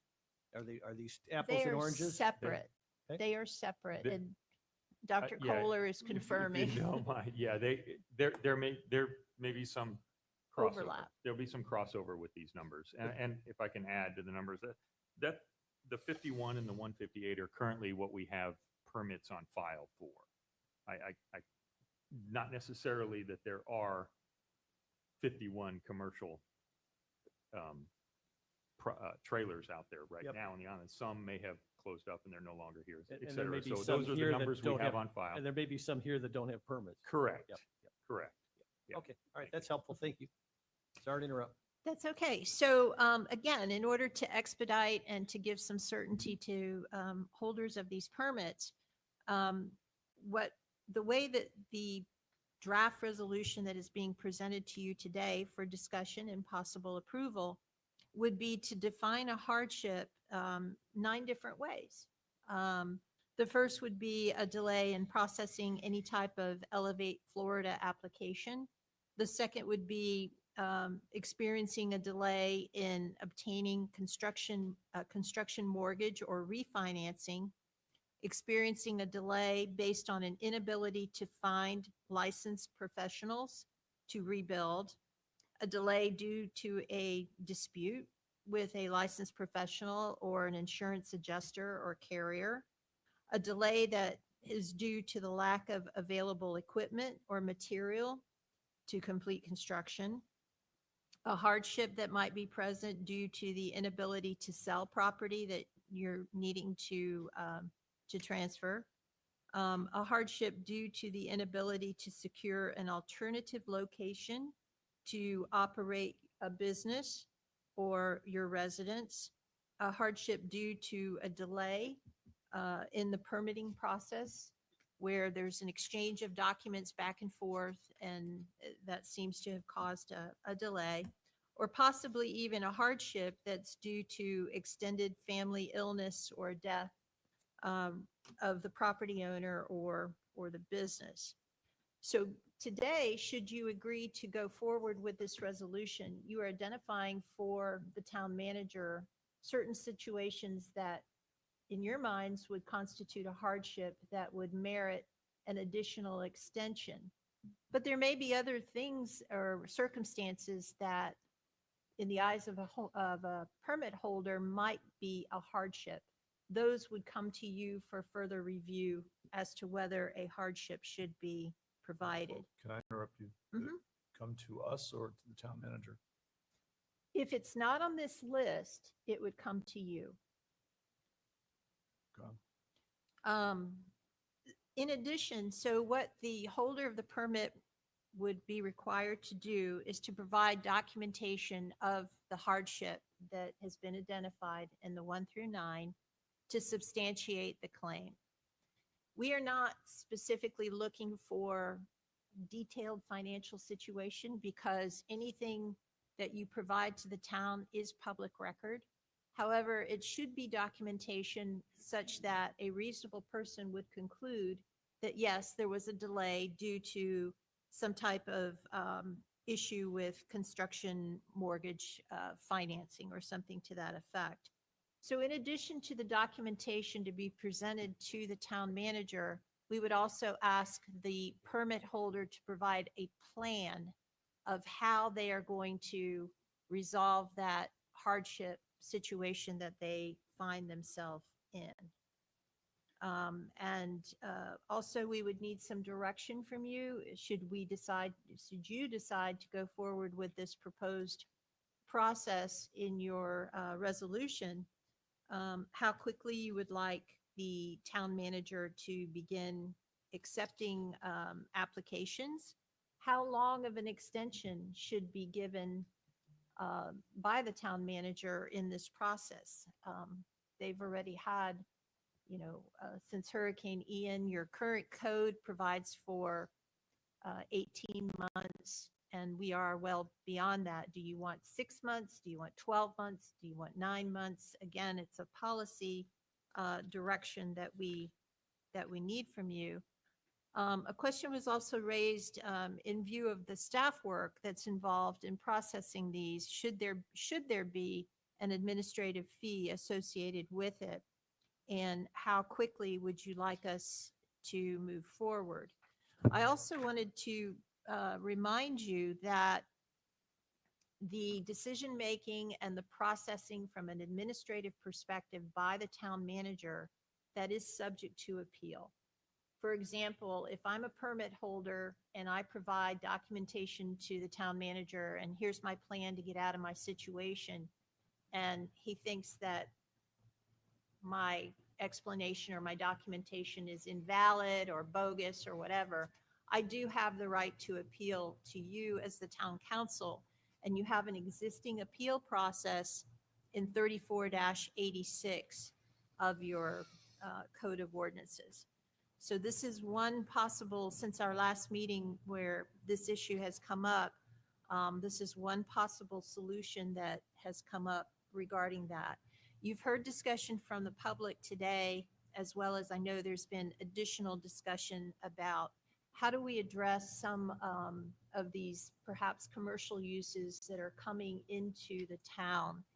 I just wanted to present to you and remind you that you do have a current ordinance regarding temporary uses. Now, the current ordinance, this is, and I think at the last meeting I alluded to the Christmas tree sales, the holiday or seasonal annual sales. Those are just two examples. There is a section on construction projects which requires storage, parking areas, construction trailers, site screening, and or other temporary activities during construction of the project and which terminate upon completion of the project. Based on your discussion today in whatever direction, we could amend that code section to perhaps address some of the issues and concerns, like how many of these quote trailers. And I think we would also want to make sure that there is no misunderstanding that any of these temporary uses must be compliant with your flood regulations. It doesn't really specifically say that at this point. However, I think it would be a good policy decision to go ahead and do that to show FEMA that we really are trying to comply. And for example, the Christmas tree sales up to 45 days. So if my calculation's correct, that would put us in mid-October, right? And that's the middle of hurricane season. So have we been checking to make sure any of these Christmas sales or seasonal or holiday sales that fall within the hurricane's season, that they are compliant with our flood regulations? So this is the town being proactive by really amending its existing code to be further in line with our flood regulations. Wouldn't 45 days be like first or second week in November? From Christmas? Yeah. 25 and 20s. Let's see, my math's off. Well, you got Sorry me. about that. But with that said, however, in November, we still have had some storms Sure. as a possibility. So we don't lose anything by having our temporary use ordinance further in line with our obligations under our flood regulations. So the other question I have with regards to being FEMA compliant, I know we have had discussions about having an evacuation plan. Is that part of it? Yes, that'll be articulated in the application, the ETP. And that whatever trailer they have has to be always road ready. I mean, it can't have 4 flat tires and Correct. a rusty hitch and all that. I mean, it's got to be Road ready, Road ready. licensed, registered, licensed, towable by light duty registered. vehicle. correct. Does that have to be codified in this? Yes, I resolution, think all we that should add documentation? that. That's a very good point. So that would be, the sentence reads, the burden is on the property owner or business owner to provide documentation of the hardship, a plan for resolving the hardship to obtain, the extension and an evacuation plan, You- which would require the unit to be road ready and all that. FEMA compliant. And I'm not trying to We could find, do FEMA compliant. and I'm not trying to find it, just for clarity, that this is just for extending those current permits that were issued after Hurricane Ian. This is not any new permits available. This is just extending what's there. That's correct, Mr. Mayor. What I don't see in here is there's no backstop for those who were issued. So I go back to the intent. The intent was to allow people to operate business and to allow people to get people back to work. Obviously, some people have embellished on that intent. I don't see anything in here that corrects that embellishment. And what I mean is, what I'm looking at is a potential of having someone, 209 properties come in to appeal something because they may be in a code violation situation right now. There's nothing in here that I see that prohibits them from applying for the extension of a permit that they received that they're now not in compliance of. Well, it requires them to be in compliance with our flood regulations. If they are non-compliant, they will not get an extension. And I didn't see that. Where is that at? Or is that what we just talked about adding? No, that would be on the very last sentence on page 2. The holder of any extended ETPPS must comply with all of the town's floodplain regulations, which incorporate federal regulations adopted by the Okay. Federal Emergency Management Agency. All right. So that's basically saying the same thing that I just said. Yes, yes. So it's in there. And Okay. the other thing I wanted to point out that's the prior sentence is any extension shall include continuation of any previously imposed conditions. Because when those permits were initially issued, there were some conditions that were placed on, I think, a few of them. So those would carry over as well. They would still apply. So Nancy, just going up 10,000 feet here, for those who can demonstrate that they are rebuilding in good faith, how is that encompassed in this discussion here? So they would come and ask for an extension based on a hardship, which is a delay due to a delay in construction. So they'd have to explain why they're not in their new home or business already? Yes, and I would suggest it be done in a general manner. That would be suitable for Will, where he can determine that that is a actual hardship and not just a opportunity to extend and not really address the issue. So if that's the case, I'd like to, since 9 is an odd number, I'd like to add a 10th one if everybody's in agreement. It seems like we've all heard horror stories of folks who've had various disputes with contractors who have been less than respectable. And I wonder if we could add one similar to the language in 4 and just say delayed due to a dispute with a licensed contractor. And they'd obviously then have to demonstrate that they're in litigation or mediation or whatever with that contractor. I Isn't think that that would, number 4? Just number 4 is with insurance or adjuster. Well, It has to do with licensed insurance. professional. Licensed professional. Is, when you say licensed professional, are you trying to capture the contractor dynamic? An there? architect and Engineer. Okay, I engineer. didn't, without that, I But didn't. we could put a parentheses and add those 3, including but not limited to. I think, a dentist is a licensed professional. I think we, some clarity on that. I'm not trying to be, just trying to be a little bit more clear so people who read this would know what, Maybe add the word building. yeah, building. Would that professional, cover all of the? I think that's good. A licensed building professional. Yeah, that might be Okay. helpful. Because when I read that, I didn't sense contractor was captured, but building professional would be fine. Yeah. Picking on the denti. Anti-dentite? Hmm. I'm not. You better not be. So I also have another question. So when we initially did this, wasn't the intent that we would be providing these temporary trailers to businesses, and I'm just strictly talking businesses right now, who had already been doing business on the island? So for example, I'll just take the weed truck on up in Times Square. I mean, yes, he's on property that he's renting from an owner there, but there was no business like that before. I remember the discussions were along the lines of, there was talk about giving preference to the person that was there originally. And obviously not everybody was going to come back. Right. I don't remember off the top of my head if it was, I don't believe it was codified in anything that specifically said it had to be the business that was there before. But there was definitely a lot of discussion about giving the emphasis to those that were there beforehand, not after. Yeah, it actually is in your existing ordinance. It talks about within commercial zoning districts, an ETPP may be issued to an owner or lessee of the property to operate a business that was existing on the property prior to the natural disaster or emergency, or a similar new business. A new business or change in use dissimilar to the use that was in existence prior to the natural disaster or emergency by an owner or lessee of the property is not eligible for an ETPP.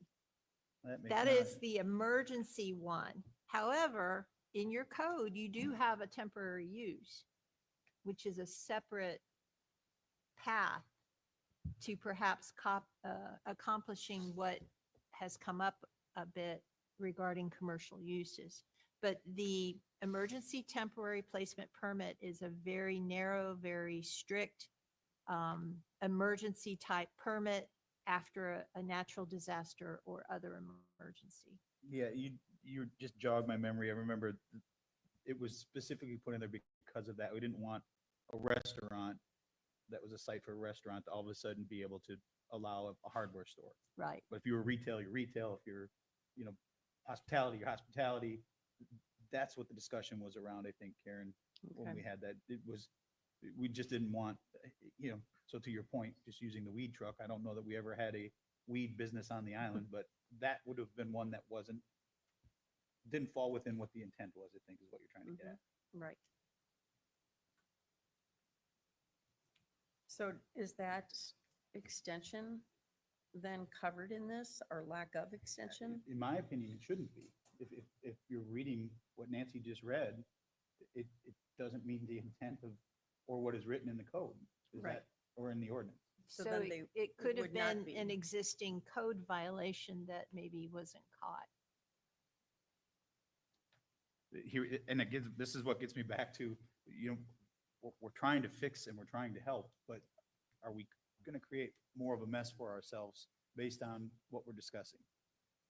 Are there going to be businesses out there that weren't, based on what you just read, Nancy, in the original ordinance? We have the 51, and we will be looking closely at each one of those to see who actually has a permit that is proper, that is not in violation of your code.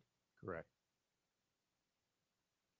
And I think Nancy pointed out maybe the code ordinance that we have for TPPs, among other adjustments, we can adjust similarly to this For discussion temporary right now. uses. Correct. The emergency temporary permit process, I believe, covers this. Yes, Well. the emergency temporary placement permit covers your extensions, but from a policy in your code right now, you have an entirely separate ordinance that talks about temporary uses like seasonal sales, like, Christmas trees, things like that.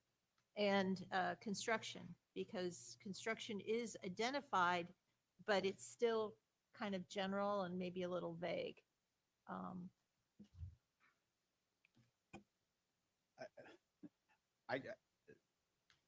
I just see a headache coming, and I'm fully in support of trying to extend those who are having a hardship, what I don't want to see is our agenda filled up with 51 businesses who think that because they want to, for whatever reason, not follow the rules, that they have some sort of hardship that we should, or three of us up here should feel sorry for them because either they weren't here before the storm or they've decided they want to add things that weren't allowed So under the can you permit.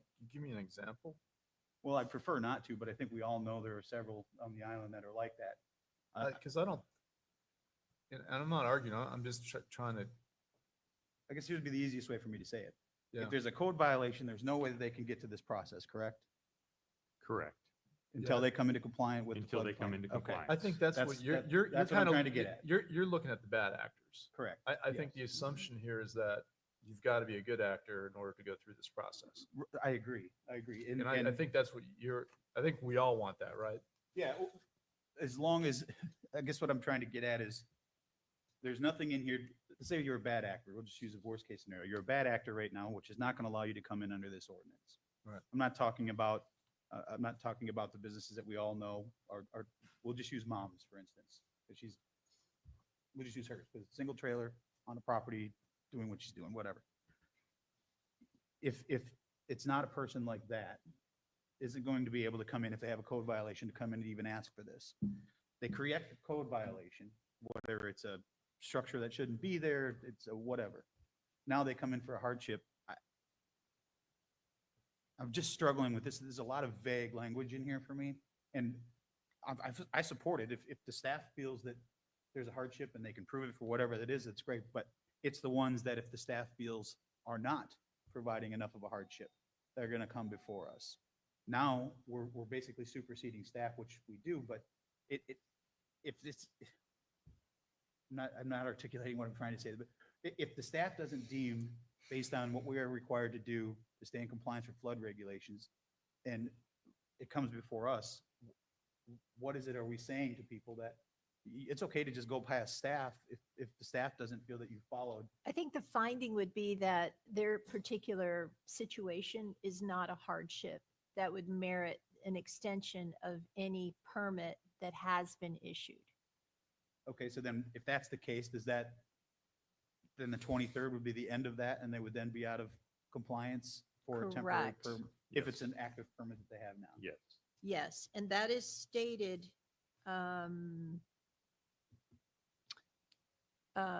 right at the end of section 1. In the event an extension of an ETP, oh wait, is denied, that's not it, hold on. There's an or that I capitalized. What document are you looking on, Nancy? The proposed resolution. Proposed resolution, okay.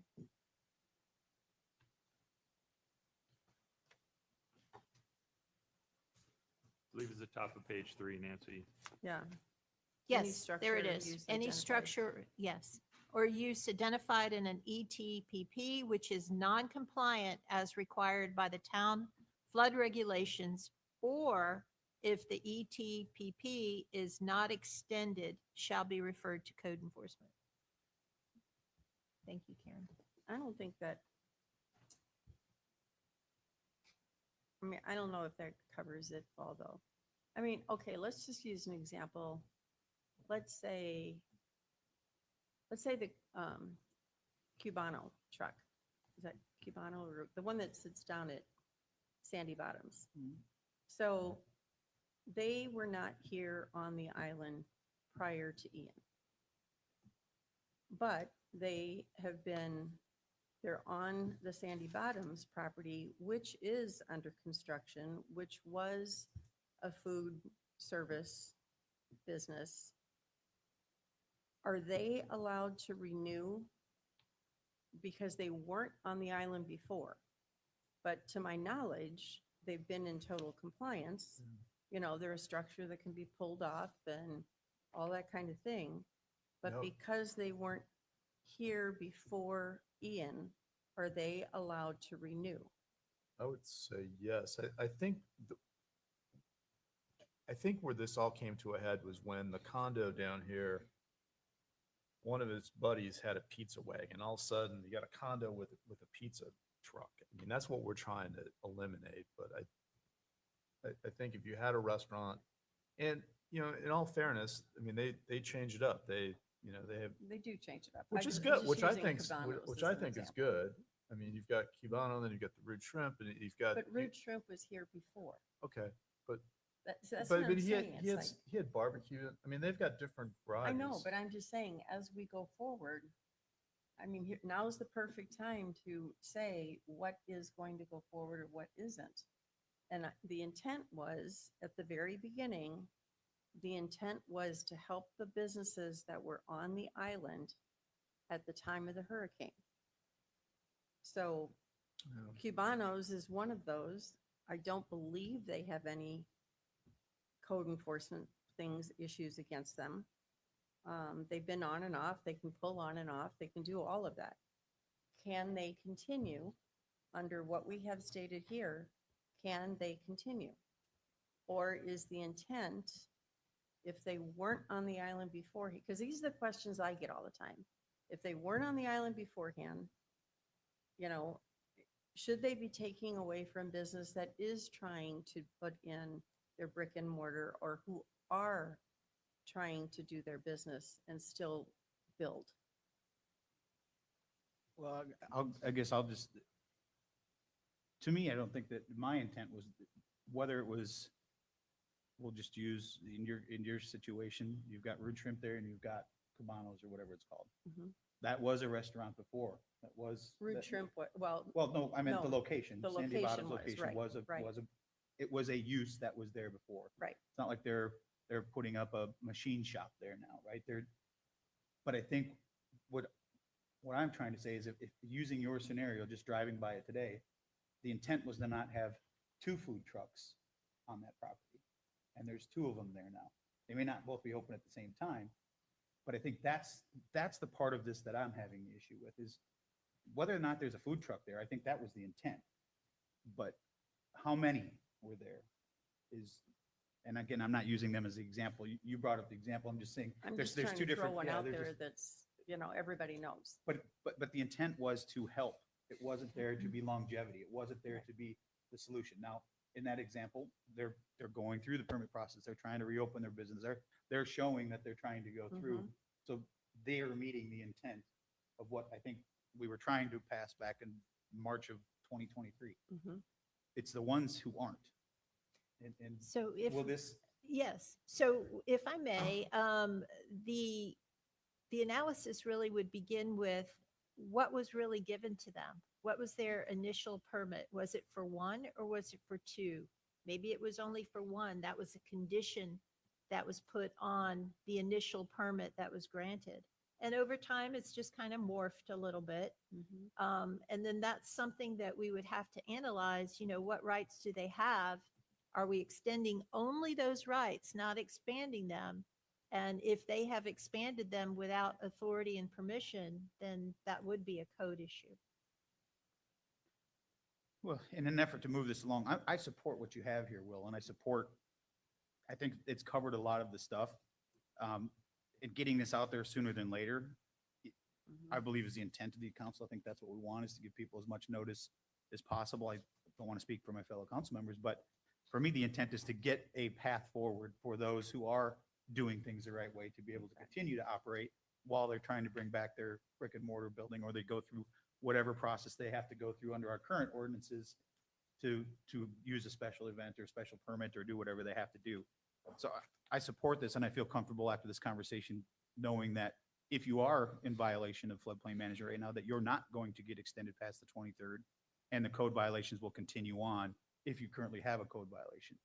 But I think we have to let the public know that there are violations for people who are doing things, but they can, as we have seen, it can be dragged out for quite a long time through the magistrate process and appeal process to be able to bring them back into compliance. So I'm glad we're hitting this head on. But as long as we're not going to, to be clear, this is not going to allow it to begin again. Does that make sense? It's not going to allow people to come in and get a temporary use permit to move forward. We're not issuing those anymore. But there's a path you can go through. Correct me if I'm wrong, Nancy. There is a path to do certain things with current ordinances that are in place, should you want to do something, whether it's a special event or a short-term use for things, Christmas tree Yes, Like yes, Christmas that tree is, lot type that of is thing. in effect But there's already. nothing that you know of or that I am aware of that provides you a long-term year, 2 year, 3 year permit to Correct. operate The a only business. way you could do that, and this is a issue I wanted to discuss with Judith Frankel, is if you did have some kind of change in specific zoning categories, maybe under a special exception. Well, maybe you can have this particular use with all these conditions associated with it because it's not detrimental to the neighborhood or, to other policies in the town. I'm just trying to help get answers to some of the public comment questions that were out there. Mhm. It was my belief, the intent wasn't necessarily to say, if you were, we'll just use the Sea Gypsy, for instance. Sorry, Scott, but you That's were a fine. retail shop before. Right. It's a hardware store, which is still retail, right? That was the intent of what we were trying Right, to do. and it's a guy And it's that's, well, and he does, but trying- he doesn't own, I was trying to get to what one of the Yeah. comments was in public. sure, They don't own the land, but it's an allowable use through a lease of the landowner for what was there before retail. I'm just talking retail to retail. That, I think, is what the intent of all this right, is for. carry it And further, he's- he's across the street and he's got plans in and he wants to Exactly. rebuild. So Exactly. it's, a local guy. And this, I think this situation is going to come up, Dan, and Mr. Malone brought it up, that there's going to be some other properties that, and I think we're going to try to put it under that other code, but there is going to be, and as we grow, let me use an example as Eddie Yaha's place right here. He's rebuilding, he's going to have tenants. I would think that some of those tenants, whomever they are, would probably like to engage their business beforehand, but they're going to need another location just to get their name out there, recognition. If they provide a lease, hey, we're going to open in Eddie's place, 2027 or whenever he's done, we'd like to get started. So I think even though that's a new business, they're going to be a brick and mortar. But I see what you're saying, and I understand that concept, but that's not what this does. Right. This is separate. That would be. Not new. this resolution Yeah, not today. this resolution, but I But think we down need. the road, if we wanted to look. Yeah, into down the road, we need to address that. So again, this is all about certainty. We're trying to eliminate the uncertainty in the market. And when we have a path forward with this, and we have a path forward for new businesses, I think it eliminates that uncertainty that we've talked about. And it just, No, I see what you're saying, and I totally get that part of it. Moving forward, if you've got a big tract of land that's 2 acres and you want to operate whatever business is going to be there temporarily while you're building something, I totally understand that. Yeah. With the caveat, though, where I'm going to come from is it's got to be. there's got to be severe penalties if you go outside of what you were approved for. Yeah, 'Cause this is I the totally. reason we're having to do this now is totally agree. because so many people have done that. Right. So let's get to the two things that she also brought up is what is the time frame here? Do we want to go? Obviously, I don't think we should put the deadline like we have it now in September during hurricane season. I think we should do it up until June 1st, whether it be 26 or 27, and then we reevaluate for the following hurricane season. But we want to get these businesses again with the path forward with certainty during season and without the effects of potential storms. So I would think we should look at either June 1, 26 or June 1, 27. And I kind of lean toward 27, so we're not taking staff. We have to go through this process again in 6, 7, 8 months, which sounds like a long way down the road, but it's not a lot of time. So I don't disagree with you. What about the renewal process of having to come in to renew that? Originally it was 6 months. I think every 6 months you had to come in for renewal. I'm not opposed to what you're suggesting as far as longevity of when those permits expire. Right. But the I renewal don't- process, to me, should be shorter. We should ask town staff if it was a burden. I mean, is it? What I don't want to do is give a blank statement and say, in June 1st of 2027, if you meet this hardship today in 2025, you now get 2 years to operate Well, not doing anything. Exactly. We don't want, okay, so I agree. So maybe we do it June 1, 26. The fee schedule, I'm thinking maybe $100, it's nominal, but to cover our costs. Frankie, you'd probably know better, $100 residential, 200 commercial. I mean, or $100 per trailer. So if it's a commercial, they have extra so that's, I'm just kind of throwing that out there. I guess I have a concern that we're going to charge folks for a hardship that is beyond their control, like Elevate Florida. I mean, we've seen there's no movement on that whatsoever. Yeah. And now we want to charge them $100. Well, That's there is nominal. movement. I'm not They're saying getting charge them rejection 1,000. letters. They already did, yeah. I think there has to be some sort of, again, we're talking about our budget, everything else. I mean, I think it should be a nominal fee, John. I'm not disagreeing that if it is a hard, but It's gotta everything's cover a our hardship. expenses. It's got to Well, cover our. not It's gotta- everything's a it's- hardship, but It's got to cover our expenses. Yeah, we're not going to make money on it, but it certainly has to cover our expenses. I think any business that's able to operate for the next 9, 10 months or 8, 9 months in season is okay with $100, $200.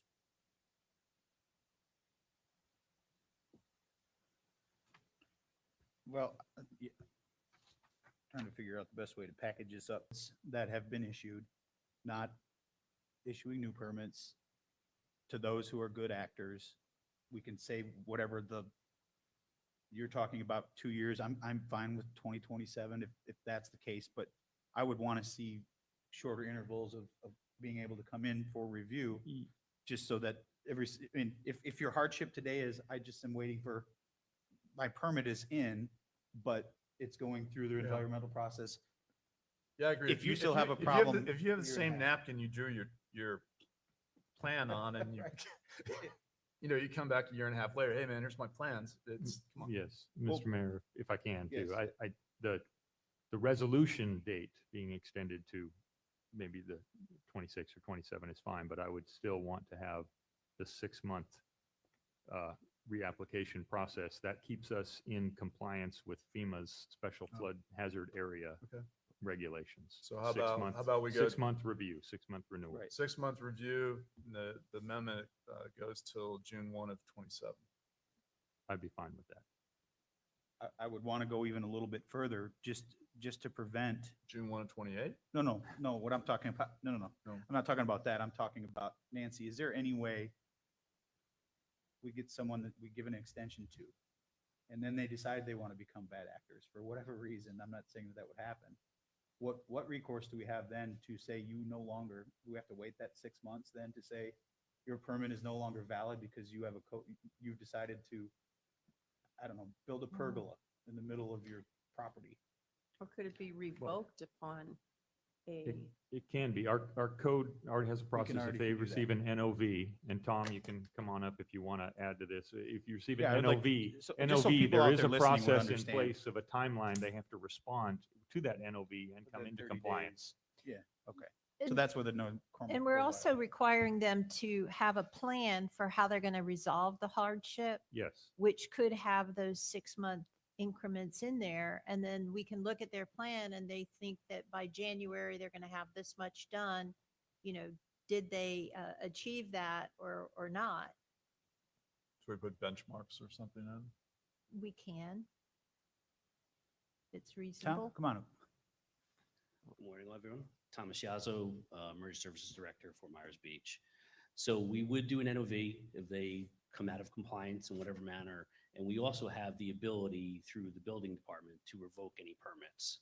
So even if they had their extension and the NOV is created and it comes to a magistrate situation where they don't come into compliance, we can revoke that permit. Just to be clear on that. Hey, I don't expect it. I mean, we're nearing kind of the end of the emergency use. I mean, every month we're seeing less and less, right? People are starting to submit plans and build buildings. And so I don't think this is going to be a huge issue, but we do know that there are going to be some that probably push the boundaries of whatever we pass here today. Correct. But what assurances do we have that once this process is in motion, it can take months or years to correct violations. And it's just unfortunately the way that the process has to go. It's state process. So It can, and if it ends up in an appellate type situation where they're going to appeal on something that a magistrate has found, just remember those fines are still growing. right. And those fines are there, and for the most part, even even if they win in their appeal, that's going to still be up to the appellate judge to decide whether those fines stand or not. So those fines can be pretty substantial. And I think that's kind of a tool for us to try to push people to compliance rather, because the fine at the end is not in the benefit of anyone. Let's be very honest. The town's not here to make money. The town's not And here that's to not what pay- I'm getting at, yeah, Tom. okay. That's not what I was trying to get at. It's not about fines, it's not about that. What it's about is those trying to move forward, which is what the initial intent was, to allow people to operate, whether you were here or not, as long as it was a use that was on that property. The intent was to allow you to operate while you move forward. Yes, sir. It's the ones that are choosing not to move forward for whatever reason. If it's a hardship, it's a hardship. If it's not, it's not. We've had people come before us and say, I didn't take the building down because I don't want to. That's not a hardship, but we couldn't do much about it until we could. So those are the types of issues that I'm concerned with. And it sounds to me, as long as, I'm fine with all of this, as long as they're going to have to be in compliant with floodplain. They're going to have to show the plan that you got your evacuation plan. You meet all the other things, not just simply what is being laid out in 9 bullet points for hardship, right? So you would still have to, I'm just trying to paint the picture for anyone out there that's listening, that's going to be able to come in by the 23rd and apply for an extension, that it's not going to be just showing a hardship. It's going to be that you're in compliant with floodplain management regulations, as well as whatever it is you've deemed or that has been put out there as far as licensed trailer has to be licensed on the road, has to be compliant with all these things. You have to have an evacuation plan. I don't see any of that in this draft resolution, and that's No, where my but we're concern is. adding it because on page 2, after the list of 9, we down have there. two items are listed, but we're adding a third that says, and an evacuation plan, Okay. FEMA compliant and road rent. So that'll be added in there. Yes. Just trying to make it easier for everyone. Yes, sir. So I would add, if I could, understand. please, that with the evacuation plan, I would stress to people that they need to follow the plan. And if they don't, there could be repercussions to that. Last year, we had 3 hurricanes that swam past us and beat our island up. And we went door to door and knocked on people's doors to say, please get your trailer off the island. Please remove this. Please remove that. And many didn't. And then they were getting towed away, a month and a half later as scrap because they sat here.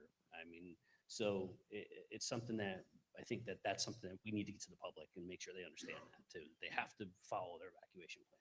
Well, not only that, they cause hardship for their neighbors as well. Yes, they do.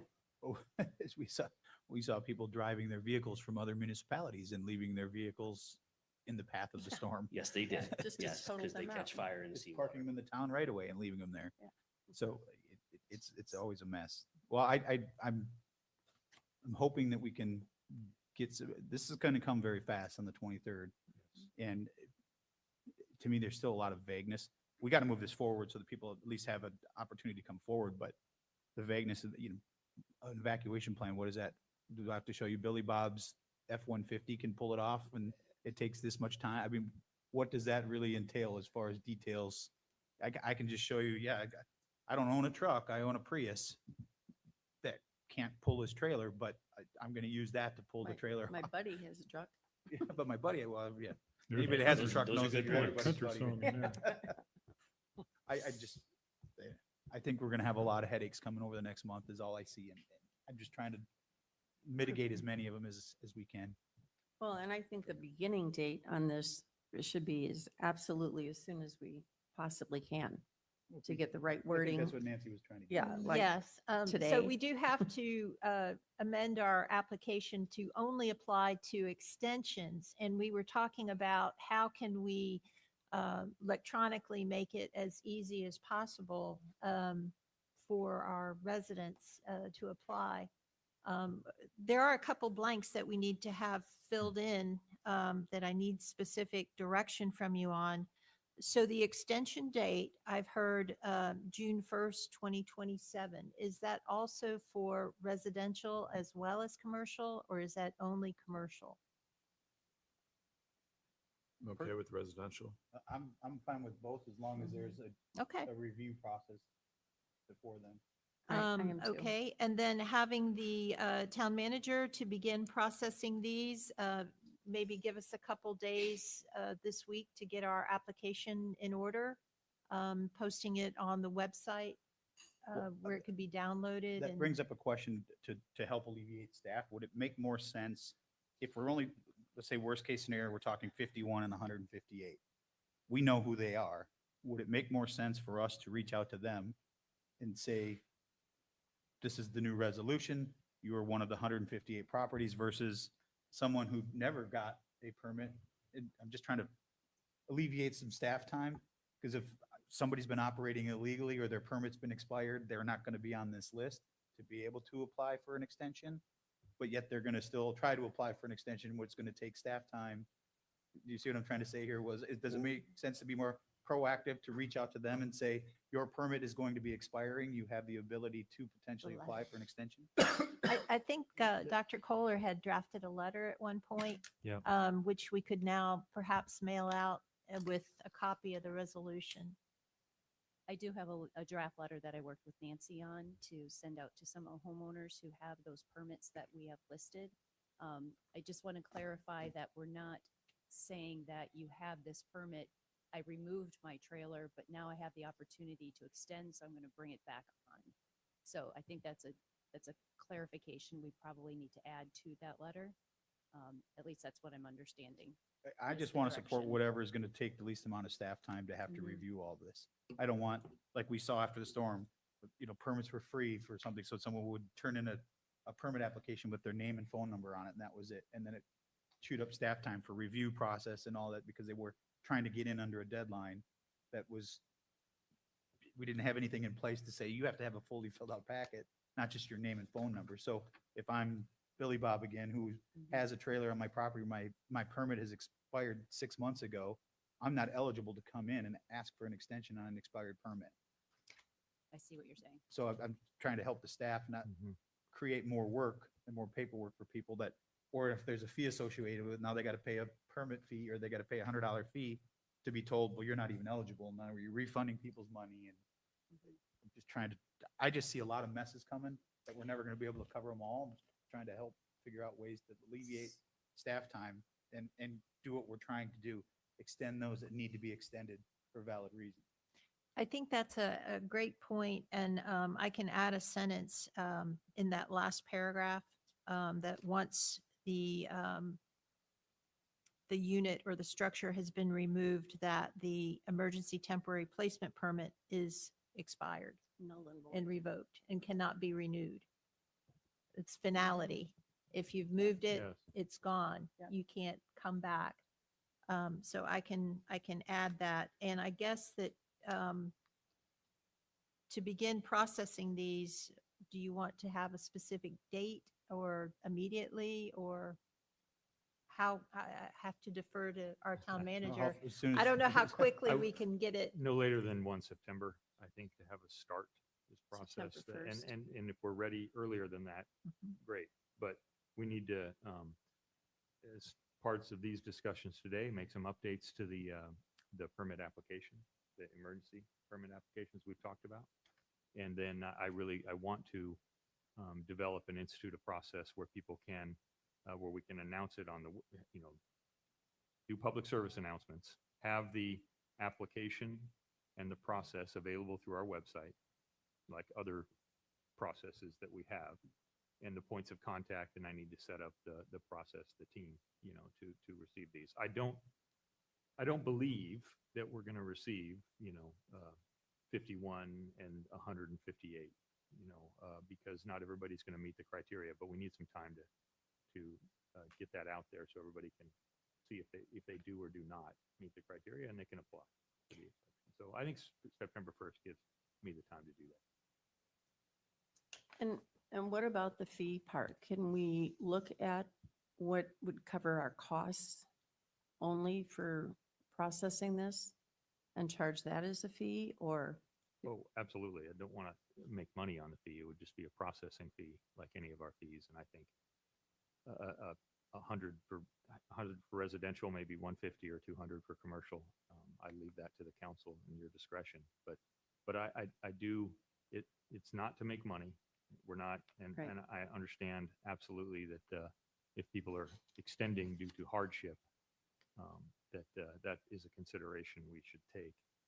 But it does require a significant amount of staff time and materials to do this. Well, along those lines, and I know I've got pushback on this, but I'd still like to see us at least have the town manager have the discretion to waive that.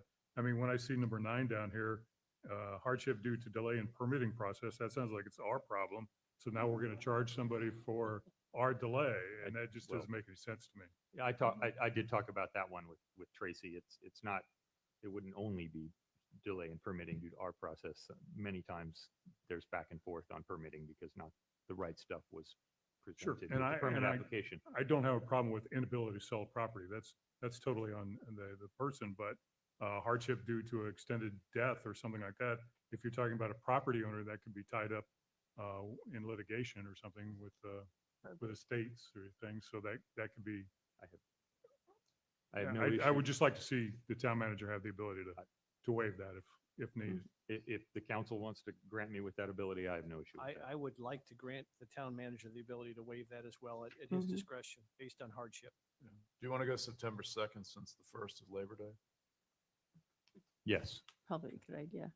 You know, one thing I just thought of, because I brought it up and used Sandy Bottoms as an example, there were 2 food services on that property when it's now changed all into one, being Sandy Bottoms, but it was But it was still one property. It was wasn't one two property, but there were 2, so it was Royal Scoop and, I'm totally spacing, Bagels. Tuckaway. Royal Scoop and Tuckaway, so there were 2, but now it's one property. You're right, but still, I just wanted to. And it wasn't it wasn't for any other reason other than illustration of what the intent was. That was, Right. wasn't saying they're doing anything wrong. We're just simply Right, saying- they've been in compliance like all the way through, so we're good. So we got the date figured out? Yes, September I 2nd. think we've got everything. The town clerk has given me resolution number 251. And so Mayor, if you wanted to read the title, then we would be Well, in can a, we fill in all the yellow spaces first so that when Yes. we're reading the title, it's all accurate? yes. So the first yellow space in the title would basically be to extend remaining ETPs due to expire on September 23rd, 2025 to June 1st of 2026, 27. And then at the very end, beginning no later than September the 2nd. The other items that, Hold on a second. So, and then section 2 of the next page is where the renewal process would be to cover that. It's not a blanket 2-year extension. Can we say 6 months? But I just wanted to make sure that's where it's going to get covered. I'm asking Nancy. but- Oh, I'm sorry, the renewal period, every 6 months checking in, that, On section 2? Section 2, yes. Is that where that would be covered? yes, the burden is on the property owner, documentation of the hardship, a plan for resolving the hardship with 6-month check-ins, something like that, Yeah, I would, renewal, whatever. updates or updates. Revision. Review? But does that then trigger another No. fee every 6 months for them to? No, That's not the intent. I know it's that's just, not the intent. I'm just, it's just checking the box. I mean, they have it. okay. So we have that, and then no later than the September 2nd. Also, going back to number 4, adding building professional. And then going back to that paragraph, and the evacuation plan, FEMA compliant and road ready. And then the administrative fee, 100 for residential, 250 for commercial, with the option to request a waiver from, I thought we said 200. I'm sorry, 200 from the town manager.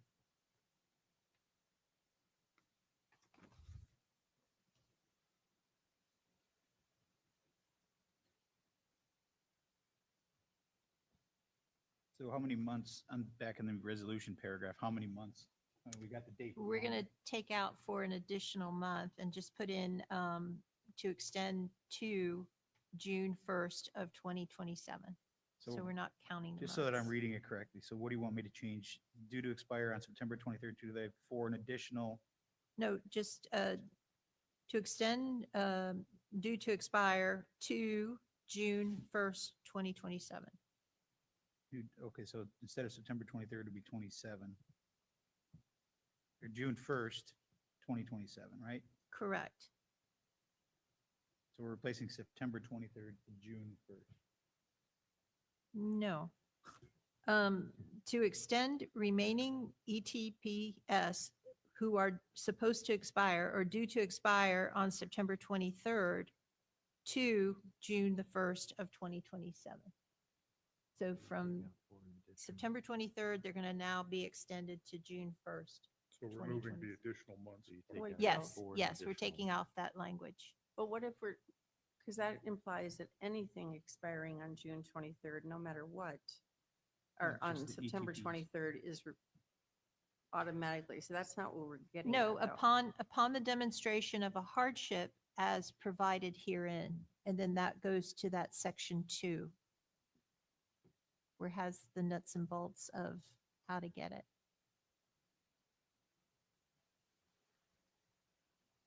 Okay. So what exact wording, Nancy, after September 23rd, comma, what wording do you want me to put in there? To June 1st, 2027. And then it would pick up Upon. upon the got it, okay. demonstration, yes. And then remaining ETTPS beginning September 2nd. No later than. Accepting and processing applications for extension of remaining ETTP beginning, No later than September 2nd, 2025.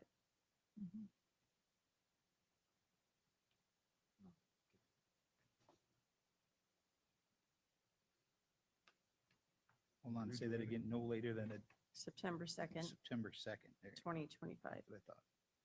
Thought I heard you say December. No, September. Well, we were talking Christmas trees at one point. Oh, yeah, so- it's been talking a lot. Nancy, may I ask a question? No. I asked a question, right? Yeah. In that opening paragraph, do we need to say anything about the 6-month renewal period? Or does it make it, when you read it, oh, I will apply an extension for a hardship and have all the way through? That's what I June brought of up. I think that's what's covered 20 under section 2 on and page. section Yes, 2. it's section 2, and it would Right. be where it's number 2, the burden Mhm. is on the property owner. 1, documentation of the hardship. 2, for a plan for resolving the hardship with 6-month updates. Do we need to put that in the beginning paragraph to make that clear, or you think it's okay in section 2? I think it's okay because it does say as provided herein, and Okay. the section 2 deals with the hardship.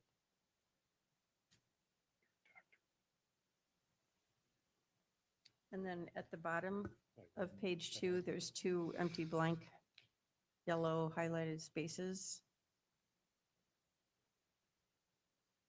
So it would be no later than September 2nd, and begin accepting applications on, No, the first one would be September 23rd, wouldn't it be? Bringing an extension application, because they have till the 23rd, but they will be, and begin accepting applications on 9/2. I think we yes, can- so we can edit that. Right, so no later than September 23rd, Okay. 25, but we can begin accepting Oh, wait a minute. 9/2/25. Hold on, the town manager is directed to create an Hurricane Ian ETPP extension application. And let's just get rid of that I and think we just pick get it rid of the up. first date. And begin accepting Yep. applications no later than September Okay, 2nd. I agree. okay. So take out that application no later than the first part, the first one, Yes, and begin yes, accepting, okay. Yes.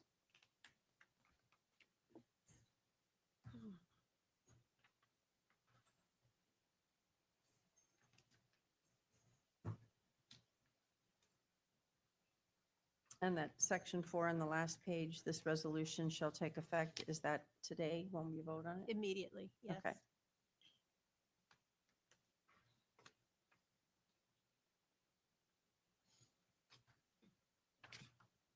holding on to this for all kinds of questions. Oh, I think it's just the start of questions. Just wait. So just to make it official, Mayor, if you want to read the title. Sure. If he can read his writing. Oh, I can read it. And it's Resolution 251. Got it. This is resolution number 251. It is a resolution of the Town Council of the Town of Fort Myers Beach, Florida, extending the expiration period of emergency temporary placement permits, ETPPs, formerly known as temporary placement permits issued to property owners or tenants who sustained damage to residential damaged homes or businesses following Hurricane Ian as provided and authorized in ordinance 23-05 as amended in ordinance 24-04, authorizing and directing the town manager to extend remaining ETPPSs due to expire on September 23rd, 2025 to June 1st, 2027, upon the demonstration of a hardship as provided herein, directing the town manager to begin accepting and processing applications for an extension of remaining ETPS beginning no later than September 2nd, 2025, providing for payment of an extension fee and providing for an effective date. But Joe, you Yep, got it. perfect. I nailed it. So moved. Second. Okay, we've got a motion by Counselor Woodson, seconded by Counselor King. Further discussion? The only discussion item I have is obviously the obvious. We know we're not going to get our partners. This is for Will and Tracy. If you guys just nod if you, we know that we're not going to get confirmation from our partners in the federal government on the wording or how this goes. Are we confident it's not going to put us backwards? I am. Okay. That's all I needed to know. All right. Got a motion and a second. A motion by Counselor Woodson, seconded by Counselor King. Any further discussion? Counselor Woodson? Aye. Counselor King? Aye. Vice Mayor Adderholt? Aye. Counselor Safford? Aye. And I'm an aye as well. That motion carries unanimously. I do have one more question. Okay. So we've addressed the extension component. However, there was a lot of policy discussion regarding temporary uses in general. Would you like us to schedule that for a future M&P meeting? Yes. Okay. I say yes. Can we do it sooner? Next council meeting, or we have to be in the MMP? I think you should be an MMP. It's fine. Whatever you come up with from a policy perspective to actually change the ordinance would have to go to the LPA and then come to you for 2 more readings. There'll be a lot more discussion about it. Okay. But I don't think we have an M&P in September, do we? So We do not. could we, would it make more sense to send this to the LPA for discussion and recommendations to bring? I don't want the council to discuss it, then it goes to the LPA and it changes and then it comes back. Does it make sense to have it go through the LPA process first? We can do that with your direction to me to work with staff to go ahead and draft an ordinance and take it to the LPA based on your conversation today and see what they think of it, and then we'll bring it back to you. That would expedite it. Yes. I mean, I don't know that it needs to be expedited, but it doesn't make sense to rehash what we just rehashed, to send it there. Yeah, to come 6 back. weeks later, 6 Yeah. weeks from now. Okay. Anyone have an issue with that? John? No. I think you have your consent, Nancy? I've got it. Thank Okay. you.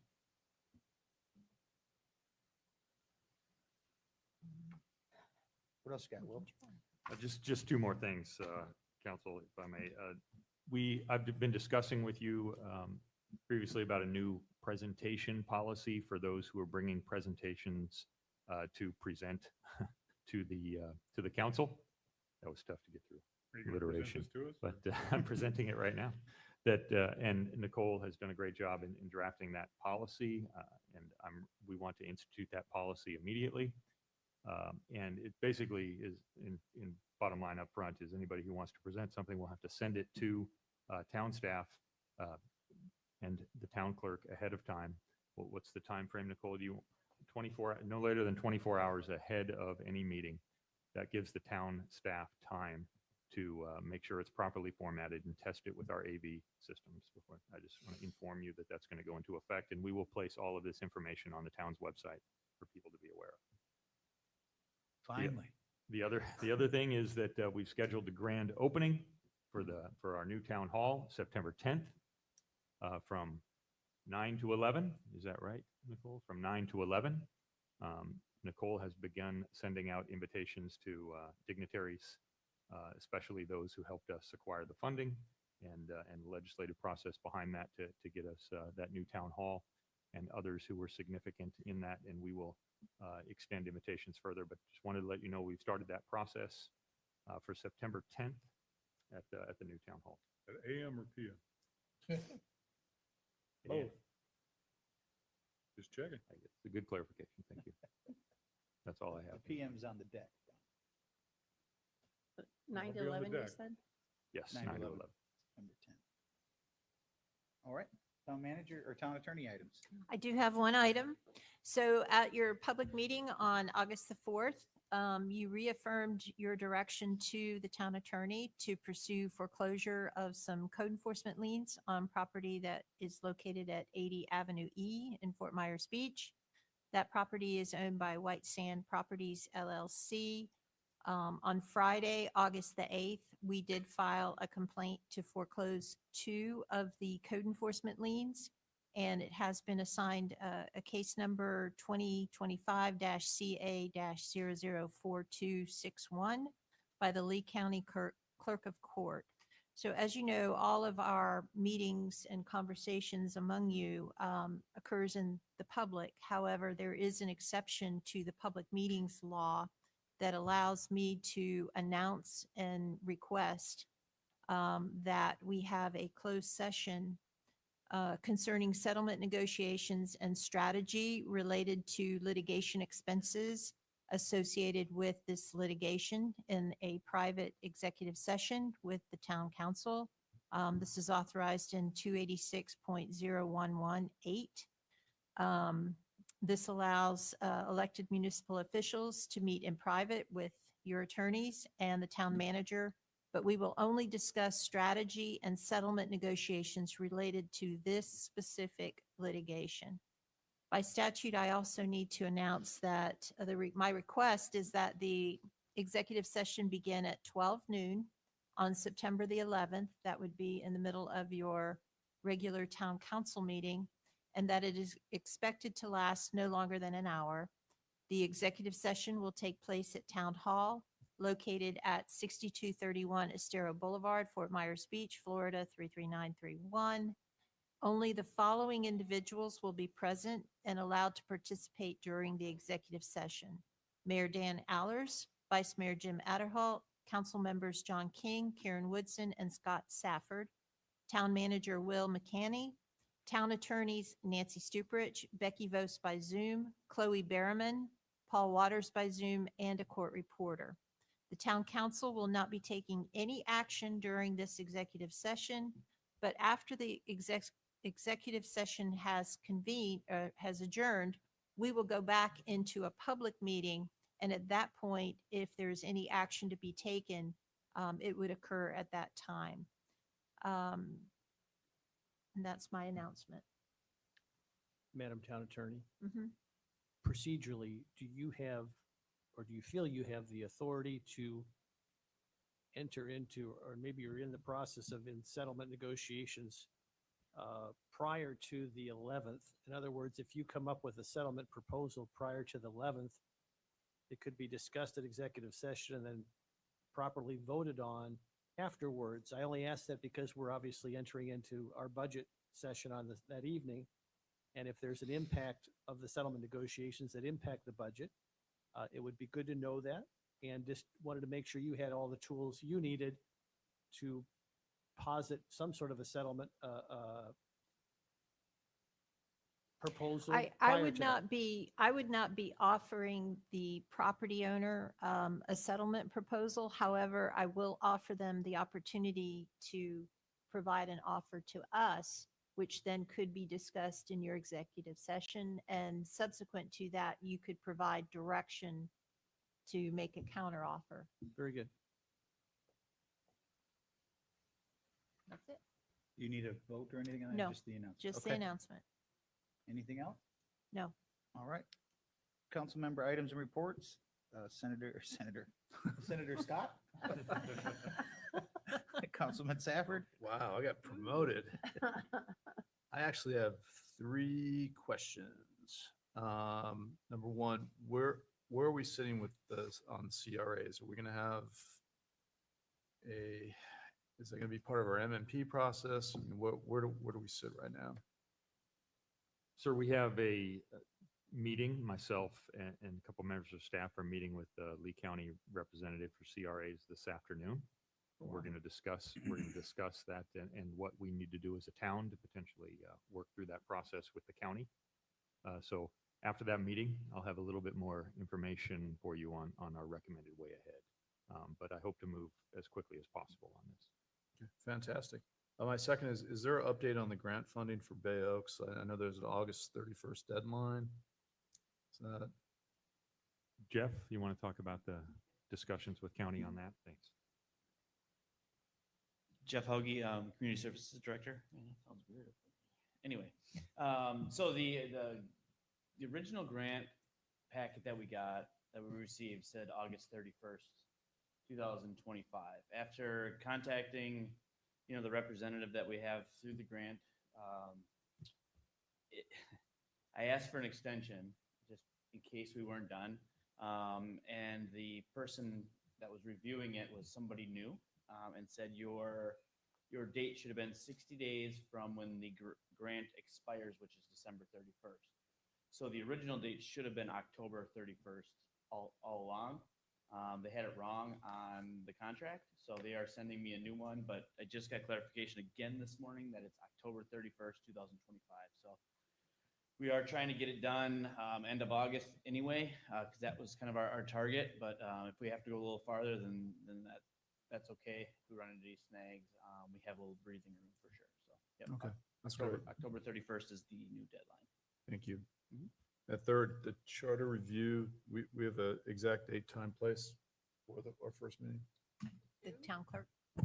We do, we've set it for, I open my calendar up. It's October 7th at 2 p.m. and it'll be at the new town hall. Fantastic. Thank you. That's all I have. What time was that again? 2 p.m. Thank you. Mr. Mayor, that's all I have. All right. Counselor Woodson? I'm good. Thank you. Counselor King? Just a couple of things. Town manager and I will be meeting this week with FDOT to try and see what we can do to accomplish getting 2 lanes on in the morning and 2 lanes on in the afternoon at the Matanzas Pass Bridge. And if you will indulge me, I would like to see if we could move the December MMP meeting from December 4th to December 3rd, as with the new responsibilities with the Florida League of Cities Board of Directors, I would be needed to attend a meeting out of town. So can you repeat that? Move the MMP from December 4th to December 3rd. That Thursday to a Wednesday. Correct. I'm actually fine with that. I have no issues. Fine by me. Thank you. That's all I have. But now that you said that, I, I either need an excused absence for the October 8th M&P. I unfortunately will be out of town, so I don't know if it can go to any other date because it looks like the 7th is pretty booked unless we made it the 15th. Yeah, it originally got moved from the 9th to the 8th because of the TDC's Right. schedule and conflict. So I don't know if there's any opportunity to either October 1st or October 15th. I'm going to be out of town October 1st. Okay. October 15th works. October 15th. It's fine with, the 15th is fine. Yeah, I'm good. Does that work? Okay. Thank you so much. Thanks for bringing that up because I totally forgot to ask that. All right.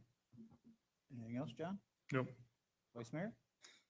Yes, just wanted to have a little clarification. I see Jason Green is in the audience, and maybe our attorney, town attorney, would want to opine.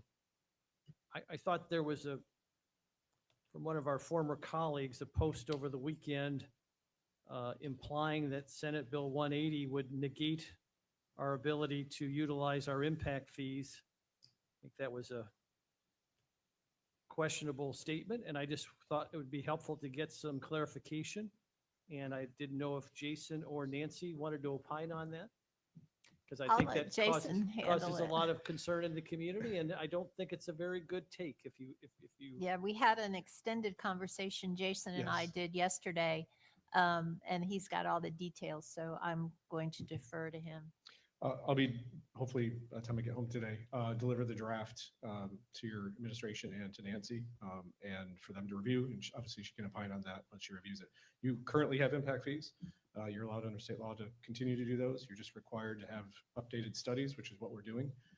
So that's why we're on track to hopefully have you adopted October and November. That way, we can continue to collect the impact fees based on that study, if that's what you adopt. You also have the opportunity to change those numbers based on your input and feedback. But to that point, I think the main question about that is, my understanding, as long as we're not introducing any new categories of which to collect, and it looks like most across the board, the impact fee rates that are being charged are going to be reduced at least slightly in most cases. So, well, staff can review that study and give you some more feedback on that, but there's no increase as far as right now.